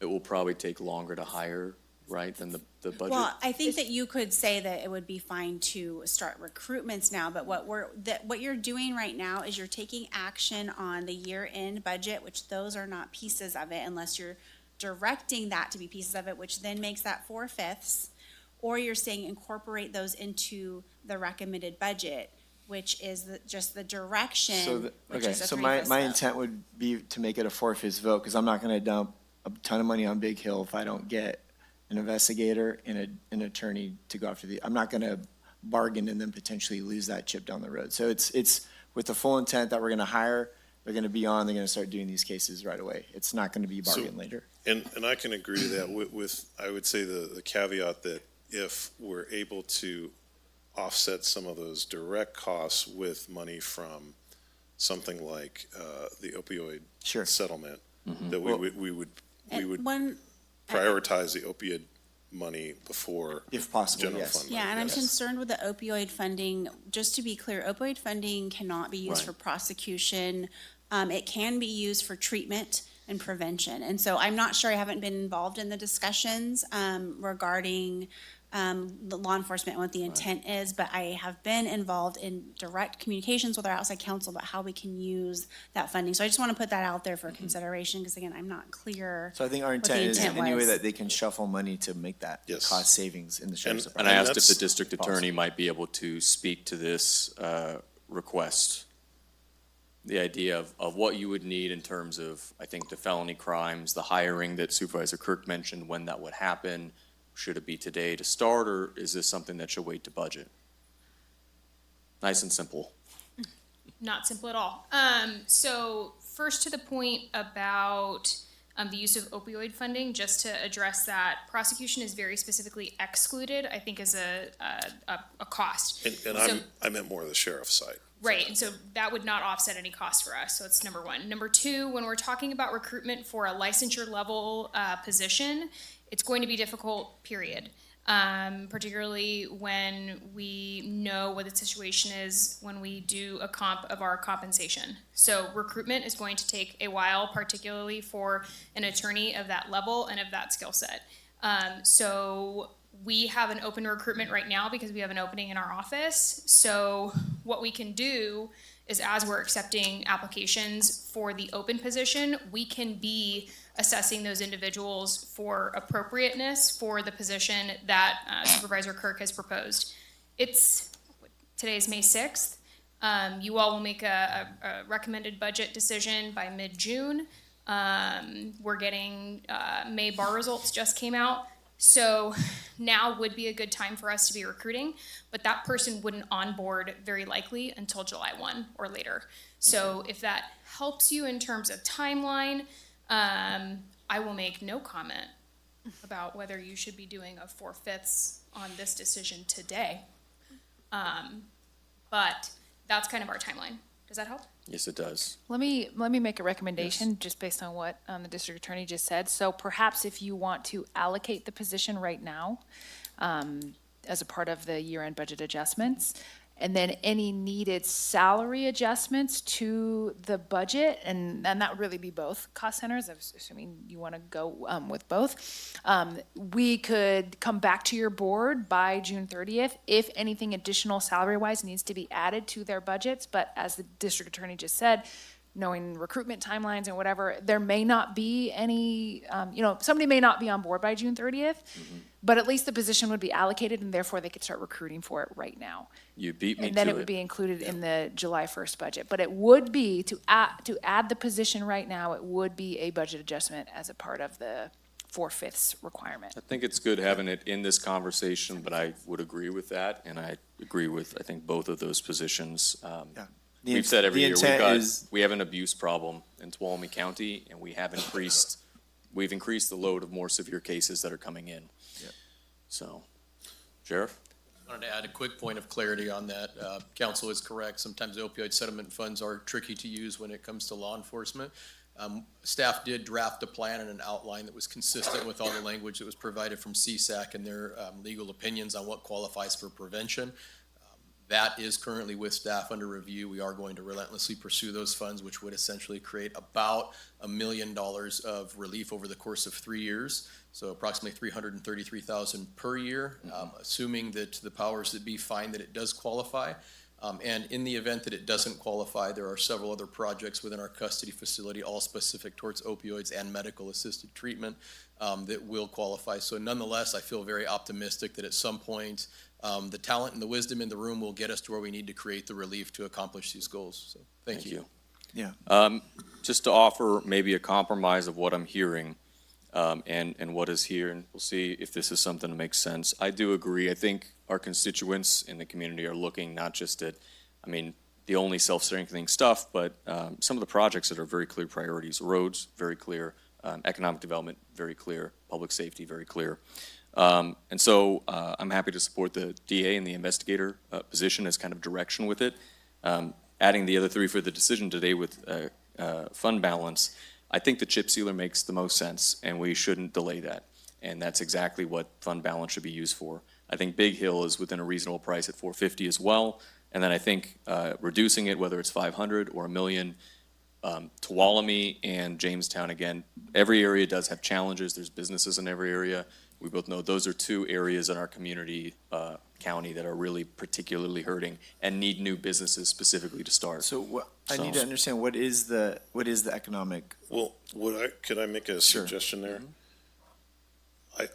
I feel that's a relatively new, and you have discussed it before? Yes, this is. But it is a relatively new idea. I would absolutely make a commitment and support you to have an agenda item in the future to discuss exactly that, and then share in detail what you're proposing, and then have staff input in it to see how we can make it happen. Would that be a reasonable compromise? Yeah, I think that's what we're talking about. This would be putting funding aside for that, and then that would be a future date brought forward as a plan on how to use it. Not setting aside funding yet, having a discussion, because I genuinely do not know enough about what you're proposing to be able to say yes or no. In the same way, like a chip sealer, I know what a chip sealer is. And it's not specific. It's saying that we would put 500 aside for that need of economic development, but we would develop something based on board input and staff input. It's not a pre-packaged plan. So it's very similar to the CDBG discussion. Could we agendize that discussion at a future point? I understand. I think we should allocate the funding for it. That's where I'm kind of at with it. But how much is that funding? We know Blossom said the chip sealer's $500,000. Problem is, I don't know what is, I know what economic development is, but what specifically are we doing? How much is the cost? Yeah. Because we had economic development, that was something that went away in the reductions, and now we're talking about it again. So. And I'm thinking not so much a position necessarily, but looking at this, you had mentioned capital projects, but not necessarily having in the road. I think 450 of that could cover the repaving of Big Hill, at least those 3 miles. I think it's appropriate to not use the 500,000 for reserves this year, but to put that into kind of an economic boost. And the 560, they're all about 500, being able to put that towards, for example, the chip sealer. And then we would budget into the next year, I believe, for the DA and for the sheriff investigator. Well, all this is for next year. This is all theoretical until we actually approve the budget, but I think we still have to know what we're talking about for economic development. Is that at $5,000? Is that 50? It would be $5 million. It would be adjacent to what was proposed for the CDBG discussion. There was a Groveland business proposal. We talked about doing that for other disadvantaged communities. It would be similar to that. So that's how much? I don't remember. That's why I'm asking. It was 100,000 for Groveland. We were talking, at least what I had proposed, and I know there's challenges where we're talking about the audits, was about 300,000 per town. And we would then have a plan come forward of whether that is like the past revolving loans at low interest, whether that is startup grants, whether that's retention grants, something in that sphere. Okay, I think that's why Ryan's saying we need a little more detail on it, just to clarify. Completely Where agree. we're gonna throw that money at. Because I do think it's a good idea. I mean, Because do we're need not, revenue. we're not developing the program right here. We are only putting money aside for certain purposes. So I do agree. I think we should, this is something that's important that I'd like to see. I think our community really needs it. Business is basically the backbone of everything, and there's some areas struggling. So if we have that in there, then we would build that as appropriate. I think the chamber could end up being, working on it. It could be working with the tribal governments, so. So how much? Originally, I was thinking 1 million, but I did not hear as much on it. I was thinking 500,000, which would be 1.5 out of this. I think it's staff recommendation of where that would make the most sense, and then direction with Supervisor Kirk's. It's 1.45 approximately, right? An additional 1.5 for the economic development piece, that's what No, you're I'm saying? sorry. The chip sealer, Yeah, Big Hill, uh-huh, and an economic development fund. I So, see. A million? I'm just going. No, no. I'm totally lost Sorry, on the number. 500 approximately for a chip sealer equipment, 500, 450 approximately for Big Hill, and then 500 Gotcha. approximately, or 500 for economic development funding, specifically disadvantaged Main Street economic development funding. If we purchase the chip sealer, would that do Big Hill? They're separate things. Yeah. Okay. Yeah, and I think the goal of that is to return all repair work that doesn't trip public contract code, right, to in-house. But we should ask our expert. You already got up, I may as well give you an answer. The chip seal is going to be used primarily on local roads. Like Supervisor Brandon said, chip seals are not subject to public contract code. So we would be using it on lower volume roads. Big Hill needs a much more extensive, Big Hill needs, yes. more than some yes. gravel and. Yes, yes. That'll probably get some localized grinding and then a 2-inch overlay. Okay, thank you, Blossom. So what I'm hearing is we want more information on the economic piece. Believe me, my whole world is like ecstatic right now that we're gonna do what we're doing with law enforcement. It's gonna like change the lives of so many kids. So I'm fine with parking the money, but I think we just need to have a conversation about what that's gonna look like. So I would be fine with parking that $500,000, bring it back, we have a conversation, what's the plan? If we like the plan, we move forward. If we don't like the plan, $500,000 still stays in contingencies. That would be my recommendation as part of this conversation. but it's, so, And this is a product of compromise for sure, if we need to amend Yeah, if we're gonna get this. to 4. Yeah. well, because where would it come from out of here? So we're talking about, so that would be eating into future, so the other slide where it's paying down future shortfall. That's the only way we would be able to do that unless we pull from contingency. Yes, but so is Big Hill. This amount No, it right wouldn't. here is in contingency, so 'Cause it it's- doesn't really matter where it comes Yeah. from in as far, Big Hill would be coming out of capital funding and deferred maintenance, No. which is build, or what would you be proposing it come from? I proposed it as a project and then how to pay for it as well, which is out of the remainder of contingencies setting forward for September, so that's the 560. Right. So, Can I just speak real quick? But We got 5 million set aside. We're only gonna spend 1.5 plus give permission to do 2 positions. So we're gonna have plenty of money parked in contingencies that we can decide what to do with at the end of September. Is that kind of a good summary of it? Yeah, so from what I'm tracking right now, it's actually gonna be 1.4 for next 1.4. year because excluding the economic development, so it'll really be 1.9. The 2 Okay. positions are about 250 or so between, I'm sorry, 450 for both of them. And it might be offset by some other stuff. Yeah, maybe. Yeah. The chip seal will be about 500, Big Hill will be about 450, and then 500 in economic development. So we're really looking at 1.9 for next year, for fiscal year 25-26. And I really hate to do this, but I feel obligated to highlight what we tried to highlight, but I think did a poor job of. In short, we are not anticipating revenues to be what we had projected them to be when we presented to you in January. We are projecting them to be our general revenues. Sales tax, TOT, we talked about it, but we didn't really give you the clear picture, and I apologize for that. We are projecting them to be about 2.6 to $3.2 million less than what we had projected in January. When we presented, you'll recall, in January, we were projecting next year between fire and general fund, all now general fund, to be about $5.5 million short. If you look at what our estimated our fund balance is of about 5.6, 5.7, that would have covered that shortfall. But since revenues are going to be about $2.6 million less, we are anticipating, and which is why staff's recommendation was what it was, that we were going to need this entire $2.6 million to balance next year's budget.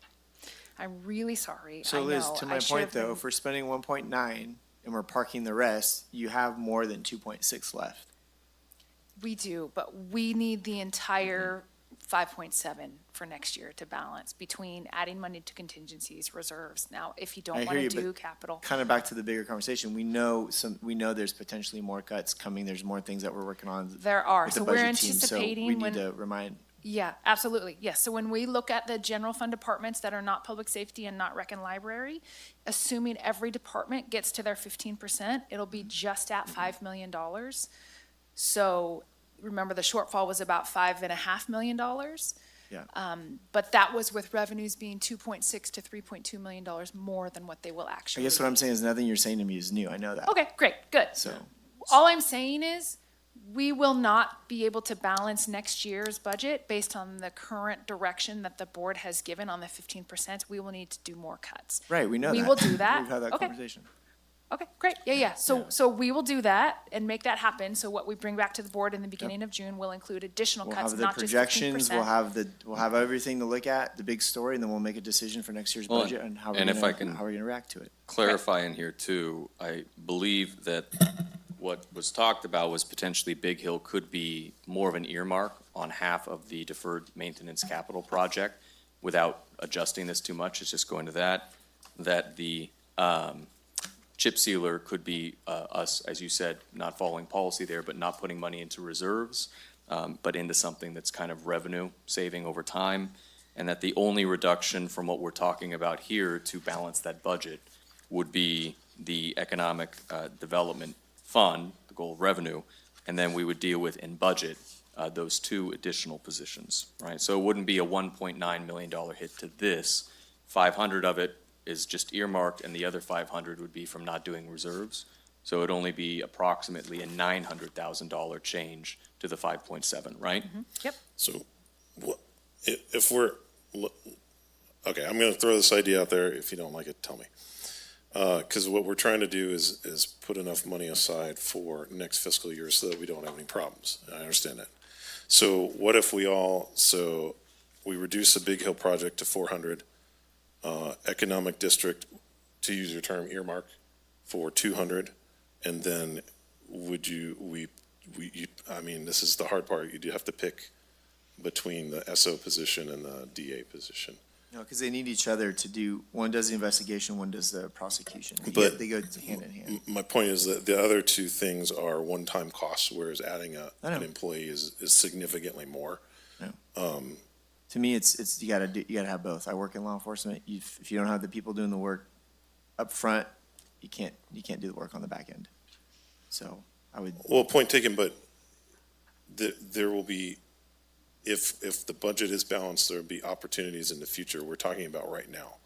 Like, what can we do right now? And I'd right rather now, I'm have. saying I'll pay for your Big Hill, even though I have different Well, and I'll thoughts pay about for it. your. I need again, both. I need said both. this may not be popular. I know. I asked the experts in the room. I've been But dealing I'm with listening to this. staff, they're wanting us to spend less money. Staff has their ideas, and we're the board who is Well, elected to implement our ideas. if I can add in, and maybe this is persuasive, maybe it's not, Supervisor Kirk. Particularly over the last, 4 years, we've made a lot of adjustments and support for the sheriff's office, which has helped staff and, get rid of that. So we've expanded there, folks who are doing investigations, and I totally point taken, you gotta have both. I don't know, I know that there's going to be a capacity issue, but while that has expanded in terms of being able to hire folks, the DA's office, to me, is a more critical need, because we haven't added those positions to handle that for felony cases. And so I'll only throw out, if we are trying to be budget-minded in this, look, I like the idea of both. if we're trying to be reduced in that, I would say that right now, we need an extra DA. We're I gonna will keep s- adding to this year over year, but. I will say, I'm not being budget minded when it comes to protecting the children and the vulnerable and the elderly and the kids who are getting laced with fentanyl at 1 year old. I'm not, zero budget. That's the only thing I will continue to pump money into. We brought in the sheriff's department, big investments, but it's just a baseline. The DA, just a baseline. If we want to protect the community, like I feel like we should, we got to go a little bit above baseline. This is like the last big ask of me for law enforcement. Supervisor so Holland. I'm with the two. Okay, let me make a suggestion. Why don't we separate out, we vote on attachment A, because that's what needs the vote today. Mhm. We leave your guys' suggestions the way they are, the dollar amounts the way they are, because they're just suggestions. Let Liz shove them in the budget. When we come back in a couple weeks, look at what that, because all the budgets, from my understanding, are due this Friday. Correct. So she'll have all the department's budgets back, so we'll have a better look at what next year's gonna look like. And what, because here in a few weeks, it's gonna make a difference, because Sandra's waiting for May graduation or whatever's going on, or whatever she called it. And then we look at what our decisions are gonna have effect on the budget, and if we need to make some adjustments or reductions, then we look at it and give us some time. Because we don't, we can wait 2 weeks to order the chip seal machine, right? Because right now, we're getting recommendation on a budget for next year that's not even approved yet. So I would say leave your guys' dollar amounts exactly where they are, both positions, the chip seal thing, the Big Hill, the economic development thing. Let her put it in there and see what it does, because we're talking about not throwing all of this year's savings against that, but let's look at, see what that does and what the effects of that are gonna be of, people are gonna freak out when I say this, are we reducing another 15%, or do we need to reduce 4 positions? What are the effects of that, or do we have savings somewhere else? And then we make a decision if we move forward with it. Steve will be back by then. I'm sure Groveland wants something, always. And That's so, fair. And- that's what I thought we were doing. We're just making recommendations for next year, and we put it in there and see what it washes out and looks like. I'd say part of it is what comes back is we're gonna also have to talk about revenue solutions as well. I mean, we have things that I think we view as important up here. I and- agree with you, Jeremy, Yep, but none of this is gonna happen between now and the time we approve this budget, right? We're not gonna go spend the money because we haven't approved the budget to spend the money. These are ideas. So I think we Well, if leave we, them in there if we intact. approve those 2 positions, they can start recruiting right now. So- well, the year-end budget, which is the fund balance money, right? We are making a determination basically of where that No, so- goes. Just to clarify, I'm sorry. So Yeah. the year-end budget is just the things in attachment A, just those minor little, Right. the grand jury thing, the CDD, veterans, the Cabrini deck, and leave liability increases. If you want to add the position so that they can start recruiting right now, you will add the position itself. But I highly doubt, I'm happy to be optimistic and wrong, but I highly doubt we will have somebody in the position by June 30th in either one of the positions. And so the funding, the cost for them would be likely seen in next fiscal year's budget. But yeah, Okay. that would be the one piece that if you want to approve the year-end adjustments right now, I would need you to add on those. All right, those let's adding see it. My So- only yeah. pushback is we know we want to do the road. We know we want to potentially fund those positions. We know we want to do the chip sealer. So 2 weeks, 5 months, it doesn't make a difference to me. I want to do that. I want to get that done. The only thing I have a little hold up is Jaren's economic plan, but for the sake of today, I'll put some money aside for that. Just bring back a plan so I know what we're actually doing with that. I don't Yeah, want I think to that keep achieves the kicking goal it if down the we're road. putting money Yeah. aside, right? That's what we're talking about is Yeah. building it into next year's budget. Right. So Liz has heard what we have to said, shove those numbers in there, let's see what it washes out Right. at, and then we make a decision like, oh no, we are gonna have to trim some of our ideas, maybe Big Hill only gets 3.7 miles and not 4, or, and then maybe we'll have answers about the opioid money, what it covers, so maybe we can get both done. Yeah, and we don't know what's gonna happen with SRS and PILT, and so that's why I feel pretty confident about designating like a road project. That's why I was keyed in on that, because there's a one-time expenditure, a specific project that has an end. It's a little dicier when you get into adding positions, and I don't know as much about economic districts. Presumably, there's an annual cost there going forward, right? So. Well, I didn't say that- district. There's an annual cost associated with that? These. Or is it a one-time cost? They're one-time costs most generally. Yeah, it's a fund balance. It's a one-time cost. There's been revolving loan funds we've taken in the past for areas. It's a one-time cost. So it wouldn't be a program that would need, that there would need to be budget obligations year after year?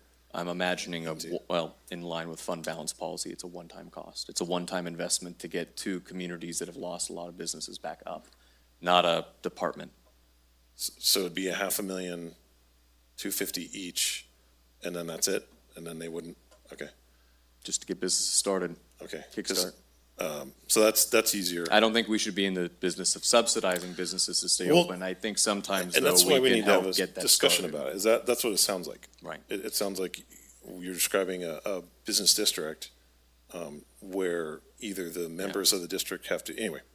Well, I hear you. I would like to get I'll take your J59 word. repaved over I'll- Big Hill. I'll take your word that it's a one-time cost, and Yeah. I'm okay setting aside Yeah. that. So we've got two things. Let's move this to a close. We've got one of basically Appendix A. There was the consideration of we could add that position as an amendment as long as it's 4/5, and we're fine with doing what was recommended, which is a DA and an investigator from Supervisor Kirk. Otherwise, it would just be considered as without 4/5 budget, correct? Is that kind of, sort of? Yeah. So let's split the motion. And we'll first consider, if that's fine with everybody, doing the Appendix A portion, which requires 4/5. It sounds like I don't know. Or Mike's are somewhere, it we in sounds like- agreement? I would want to do it all as one, Okay. if possible, because we just put the work in. So are we in agreement So- to do with all in one? So what I do believe we have right Supervisor now? Kirk, do you want to make the motion? It was to approve Appendix A, set the money aside for Big Hill, set the money aside to get the chip seal, and then the DA in public, or the DA and the So, investigator. And then set the side, sorry, too many notes, the money aside for the conversation about, that one's being parked until we have a plan come back. but the money aside. Second that motion for those changes. Is that? Just to clarify, that means adding the positions, you want those right now? Yeah. Perfect, great. Great. All right, well, we have a motion and we have a second. I ask, is it unanimous? Very I'm a- ambiguous look. Oh, I'm a nay. Okay, what would you, Part of Appendix A, but that's our vote. We tied it all together, so it's all gonna go together one way or the other. okay, So well, call your vote. all right, all those in favor? Aye. Aye. Opposed? Nay. All right. All right, so what are we doing? Are we gonna table this and bring it back? Can we separate this? Just do Schedule A right now, and then we can have the discussion. Yeah, I'm Have a fine with separate that, vote but- for the other items. So, yeah, let's just do that. It's Because- connected, because we're talking about how to designate money that staff is saying, see, that 560,000, you are arbitrarily setting that aside, saying we want to put that toward the future, but we don't know what. I'm saying right now, I know what. And so it makes no sense to wait until September. I'm not asking you to wait till September. I'm asking you to wait until after you vote on Schedule A, and we can get this off the table. And then we can make a decision about the positions and the other items, because It's So related to and this. just- I'll make a motion to approve of Schedule A, which is a 4/5, correct? That is the 4/5 portion, basically as it is. Do I have a second? All right. Amended so that it has, did you want, is it the DA investigator position? Okay, well then amended so that that would be included, I guess, in that one, is what I meant. Is there a second for that? Is that both positions? I'm sorry. Both positions with Appendix A, otherwise unaltered, except that. So what you Yeah, wanted? yeah, we already Okay. voted on that though, and Mike. No, voted. that, we voted on the combined one. So Yes. I'm motioning just Appendix A with the DA and investigator positions. So Yes. motion by Supervisor Brandon, we have a second by Supervisor Kirk.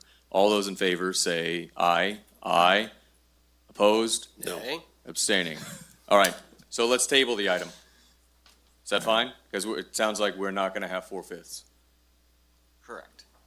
Yeah, okay. We can bring it back, but Is can there any I do? particular item on attachment A that maybe we should remove and we could approve the rest of attachment A? Yeah, Mike, give us a heads up. What is it you don't like about attachment A? Well, We're kind We of did a hung lot of right work, now. so it'd be nice to close this out. never get a 4/5 when only 4 of us here.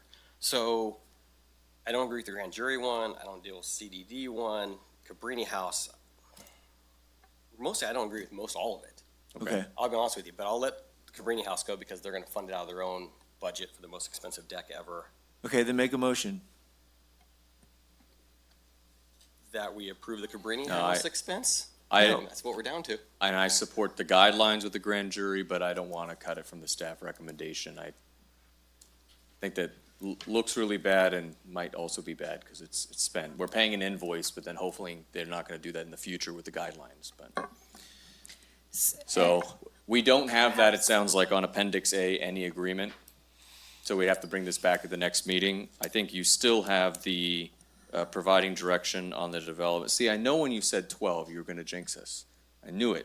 I knew it. Just had to be right. Okay, Providing so- direction on the development of the recommended budget would be the other things we were talking about, which would be 3/5.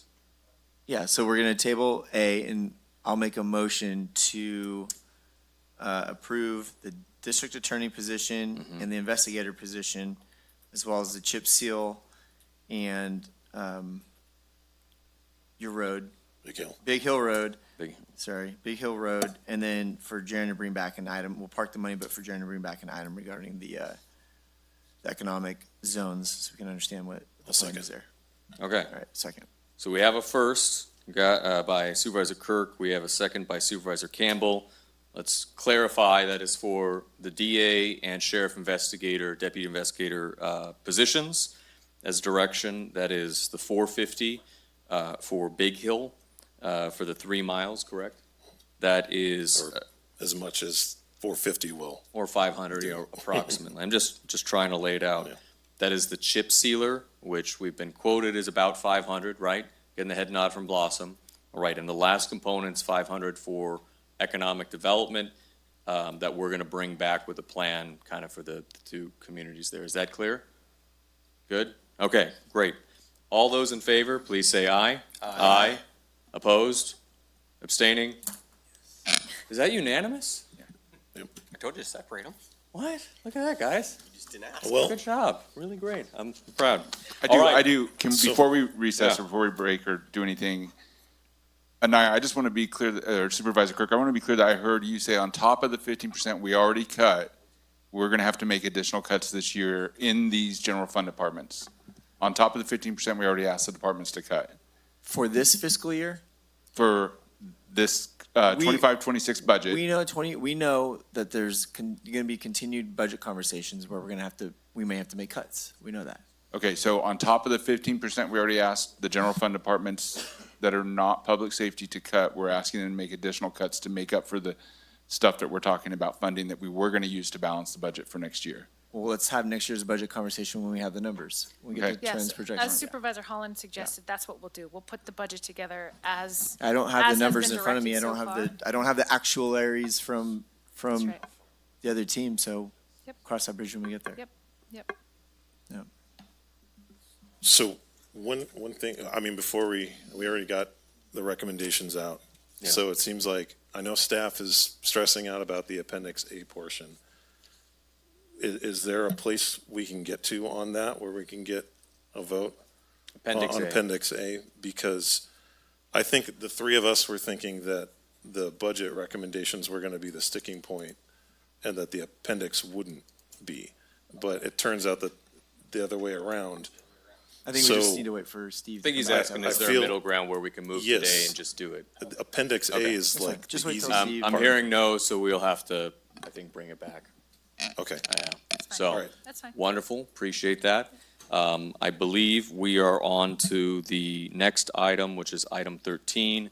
I'll just ask in advance, I initially had this on consent, was to be able to take a statement that I think's been consistent with the board, not necessarily looking to have very much time into it. So if there's any strong concerns, I'll pull it, which is fine. No? Well- Okay. Oh, wait. Pull it off and to an I mean, if there's any strong concerns, I thought it would be fairly, Are we pulling it off or not? we are going to read it as it is right now I could just pull it as the author, if there's I'll strong tell you what my objections. concerns are, and then if they get answered. Okay, well, we have to, can the clerk read the item, item 13? Item 13, adopting resolution 41-25, recognizing the threat of synthetic drugs on child safety in Tuolumne County.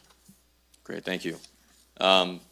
So, authoring this was just something that we obviously had, it was an alleged crime. There's been a lot of concern in town, and this is related to kind of the cross-section of, I think, adverse child experiences, drug possession or fentanyl, and some of the parental issues. So I felt it was appropriate to bring this forward, similar as where we had other very serious cases. So going to your original, what you said about tabling it, before we go into any more discussion, could we just do that and then you communicate with CAO, acting CAO, Root, and then for agendizing it again in the future? That'd be fine with me. Yeah, Is that I'm okay? willing to table it. I don't think there are any issues with the language. And that's, I don't think it's the language, I think it's just the process. Okay. I don't know, What did you want to say something, or, okay. Supervisor Holland? I was just trying to get it. I think it's good, right? I mean, we're spending money on protecting the kids, all that. No one's gonna vote no on something like that. I just wanna make sure, if you tell me it's really about the kids and you look at me straight in the eye and say, this is not gonna end up on Jaren for Janitor website tomorrow, that this is. Jaren for Janitor. Or I mean, Jaren for Senator, then, well, you're mopping up the state, you're fixing it, so there you go. No, But as long as you're telling me this is not gonna show up on a website immediately following this, it's not political grandstanding, I'm all supportive. Like, I'll even slap my name on Yeah. it. But I just wanna make sure we're not doing things for political grandstanding, but it's actually genuine concern, which, right, we should have. I completely And agree. If you give me your word, this doesn't show up on a website, then You've got my word. This is about, an alleged case, but a 1-year-old that went to the hospital twice, and pretty heinous. so this will never be on a website as a campaign propaganda, fodder, whatever you wanna say it. Supervisor, it's not a political thing. If somebody asks me a comment to get a You're giving me link, your I'll word. send it to them, but I'm not. You're not It's not a political thing. So Would gave- you like to have this be your resolution? No, I'm asking, is that your word? It That's won't my show word. up. Okay, that's all I need to know. All right. I'm good. We can vote if you want. Okay, so. Are we good? My issue with it was, since we're going into it, it was submitted late on a Friday. We have an established policy that we hold department heads to very strictly. And my feeling was if it was important, because I actually didn't even see it until, because I had gone through the agenda early Friday, I didn't even see it until yesterday. And if it's important enough to raise this issue and have it on the agenda, then it's important enough to involve law enforcement or social services in crafting it, rather than just one of us in an individual basis. And it's also important enough to bring in the CAO, whose job it is to develop the agenda, so that we all have an opportunity. Because there's 5 of us here. It was discussed with the CAO. But I'll say that I'm fine with tabling it. I'd actually prefer, and if it's okay to have the board's consent on it, my intent was not this to be Supervisor Brandon's resolution. I meant this to be a resolution introduced that was kind of just added, I think, as the title. I would like it to come back as a board resolution. It's not mine. I can agree with that. That wasn't the intent. So with that, if everybody's fine with it, that'll be our direction. We'll bring it back at the next meeting. With staff input? Yeah. Okay, great. I And 100% agree. I believe we still have to do public comment, though, even without a vote. We're just tabling it to the next meeting. We'll open up public comment, just in case. Any members of the public would like to speak, please come up. You'll have 3 minutes to be able to. I don't revel in doing this, but I do have to agree with Mike Holland. This is great because it certainly is a problem for our country.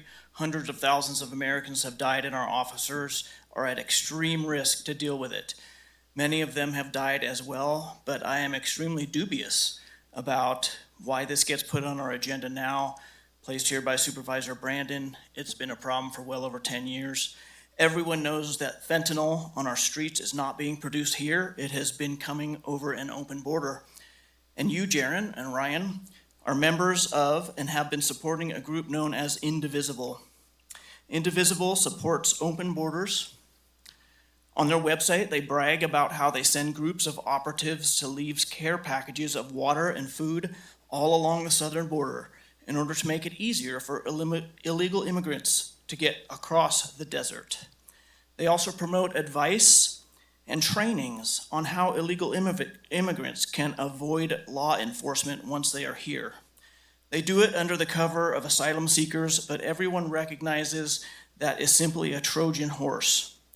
If you truly cared about the fentanyl problem, and human trafficking for that matter, you would not be supporting Indivisible. So make it make sense. Why do you speak about the problem here out of one side of your mouth, and then you turn around with your actions and you support an organization that is actually helping to facilitate the problem that you speak against? But I can make it make sense, although Supervisor Holland already did, because you are running for state senate. So isn't it just you using your Senate using the people's dais for your Senate campaign? Prove me wrong. I'd be happy to see that. In the meantime, you obviously have a county to run, one that is barely hanging on by a thread. So stop virtue signaling on the graves of hundreds of thousands of dead Americans and be more like the law enforcement who actually have to deal with this problem. I fully support this resolution, but a yes vote from you without denouncing the actions of Indivisible just feels hypocritical and purely political. Also, I think another investigator and prosecutor is a great idea, so thank you for that. Thank you for your comments. Good afternoon. Hello. Yes, thank you. After that 2-hour plus discussion, it is now afternoon. I kind of agree with Supervisor Campbell. I was not really pleased to see this on the agenda, especially as an added item. And my main reason has to deal with the fact that this is not something that has been prosecuted. This is only an alleged crime. And I think you're kind of jumping the gun. If this had been prosecuted and everyone had had their day in court, then instead of singling out a family or a vulnerable child, that we should actually wait and not speak too hastily. And then this has been a problem for a long time, and we do a lot of yapping, but we don't do a lot of anything else, which is my thing about a resolution. And Supervisor Campbell and I can agree to disagree on that. But something needs to be done, but I'm not sure a resolution today based on an alleged case for someone who hasn't had their day in court seems a bit premature. Great, thank you. Do you have any other comments? All right, with that, we will table item 13 as directed, and if the clerk can read item 14. Item number 14, closed session, conference with legal counsel, anticipated litigation, government code 54956.9D211 case. See attached letter from county counsel regarding the threat of litigation as required pursuant to Fowler versus City of Lafayette, 46 Cal App 5th 360. All right, great. We'll open this up if there's any public comment. Going once, going twice. All right, we will close public comment on that. I think we're adjourning to the law library, correct? And with that, thanks everybody for attending our meeting. We'll adjourn the public session at 12:38. Council, do we expect a report out? No. All right, access to all, you're off.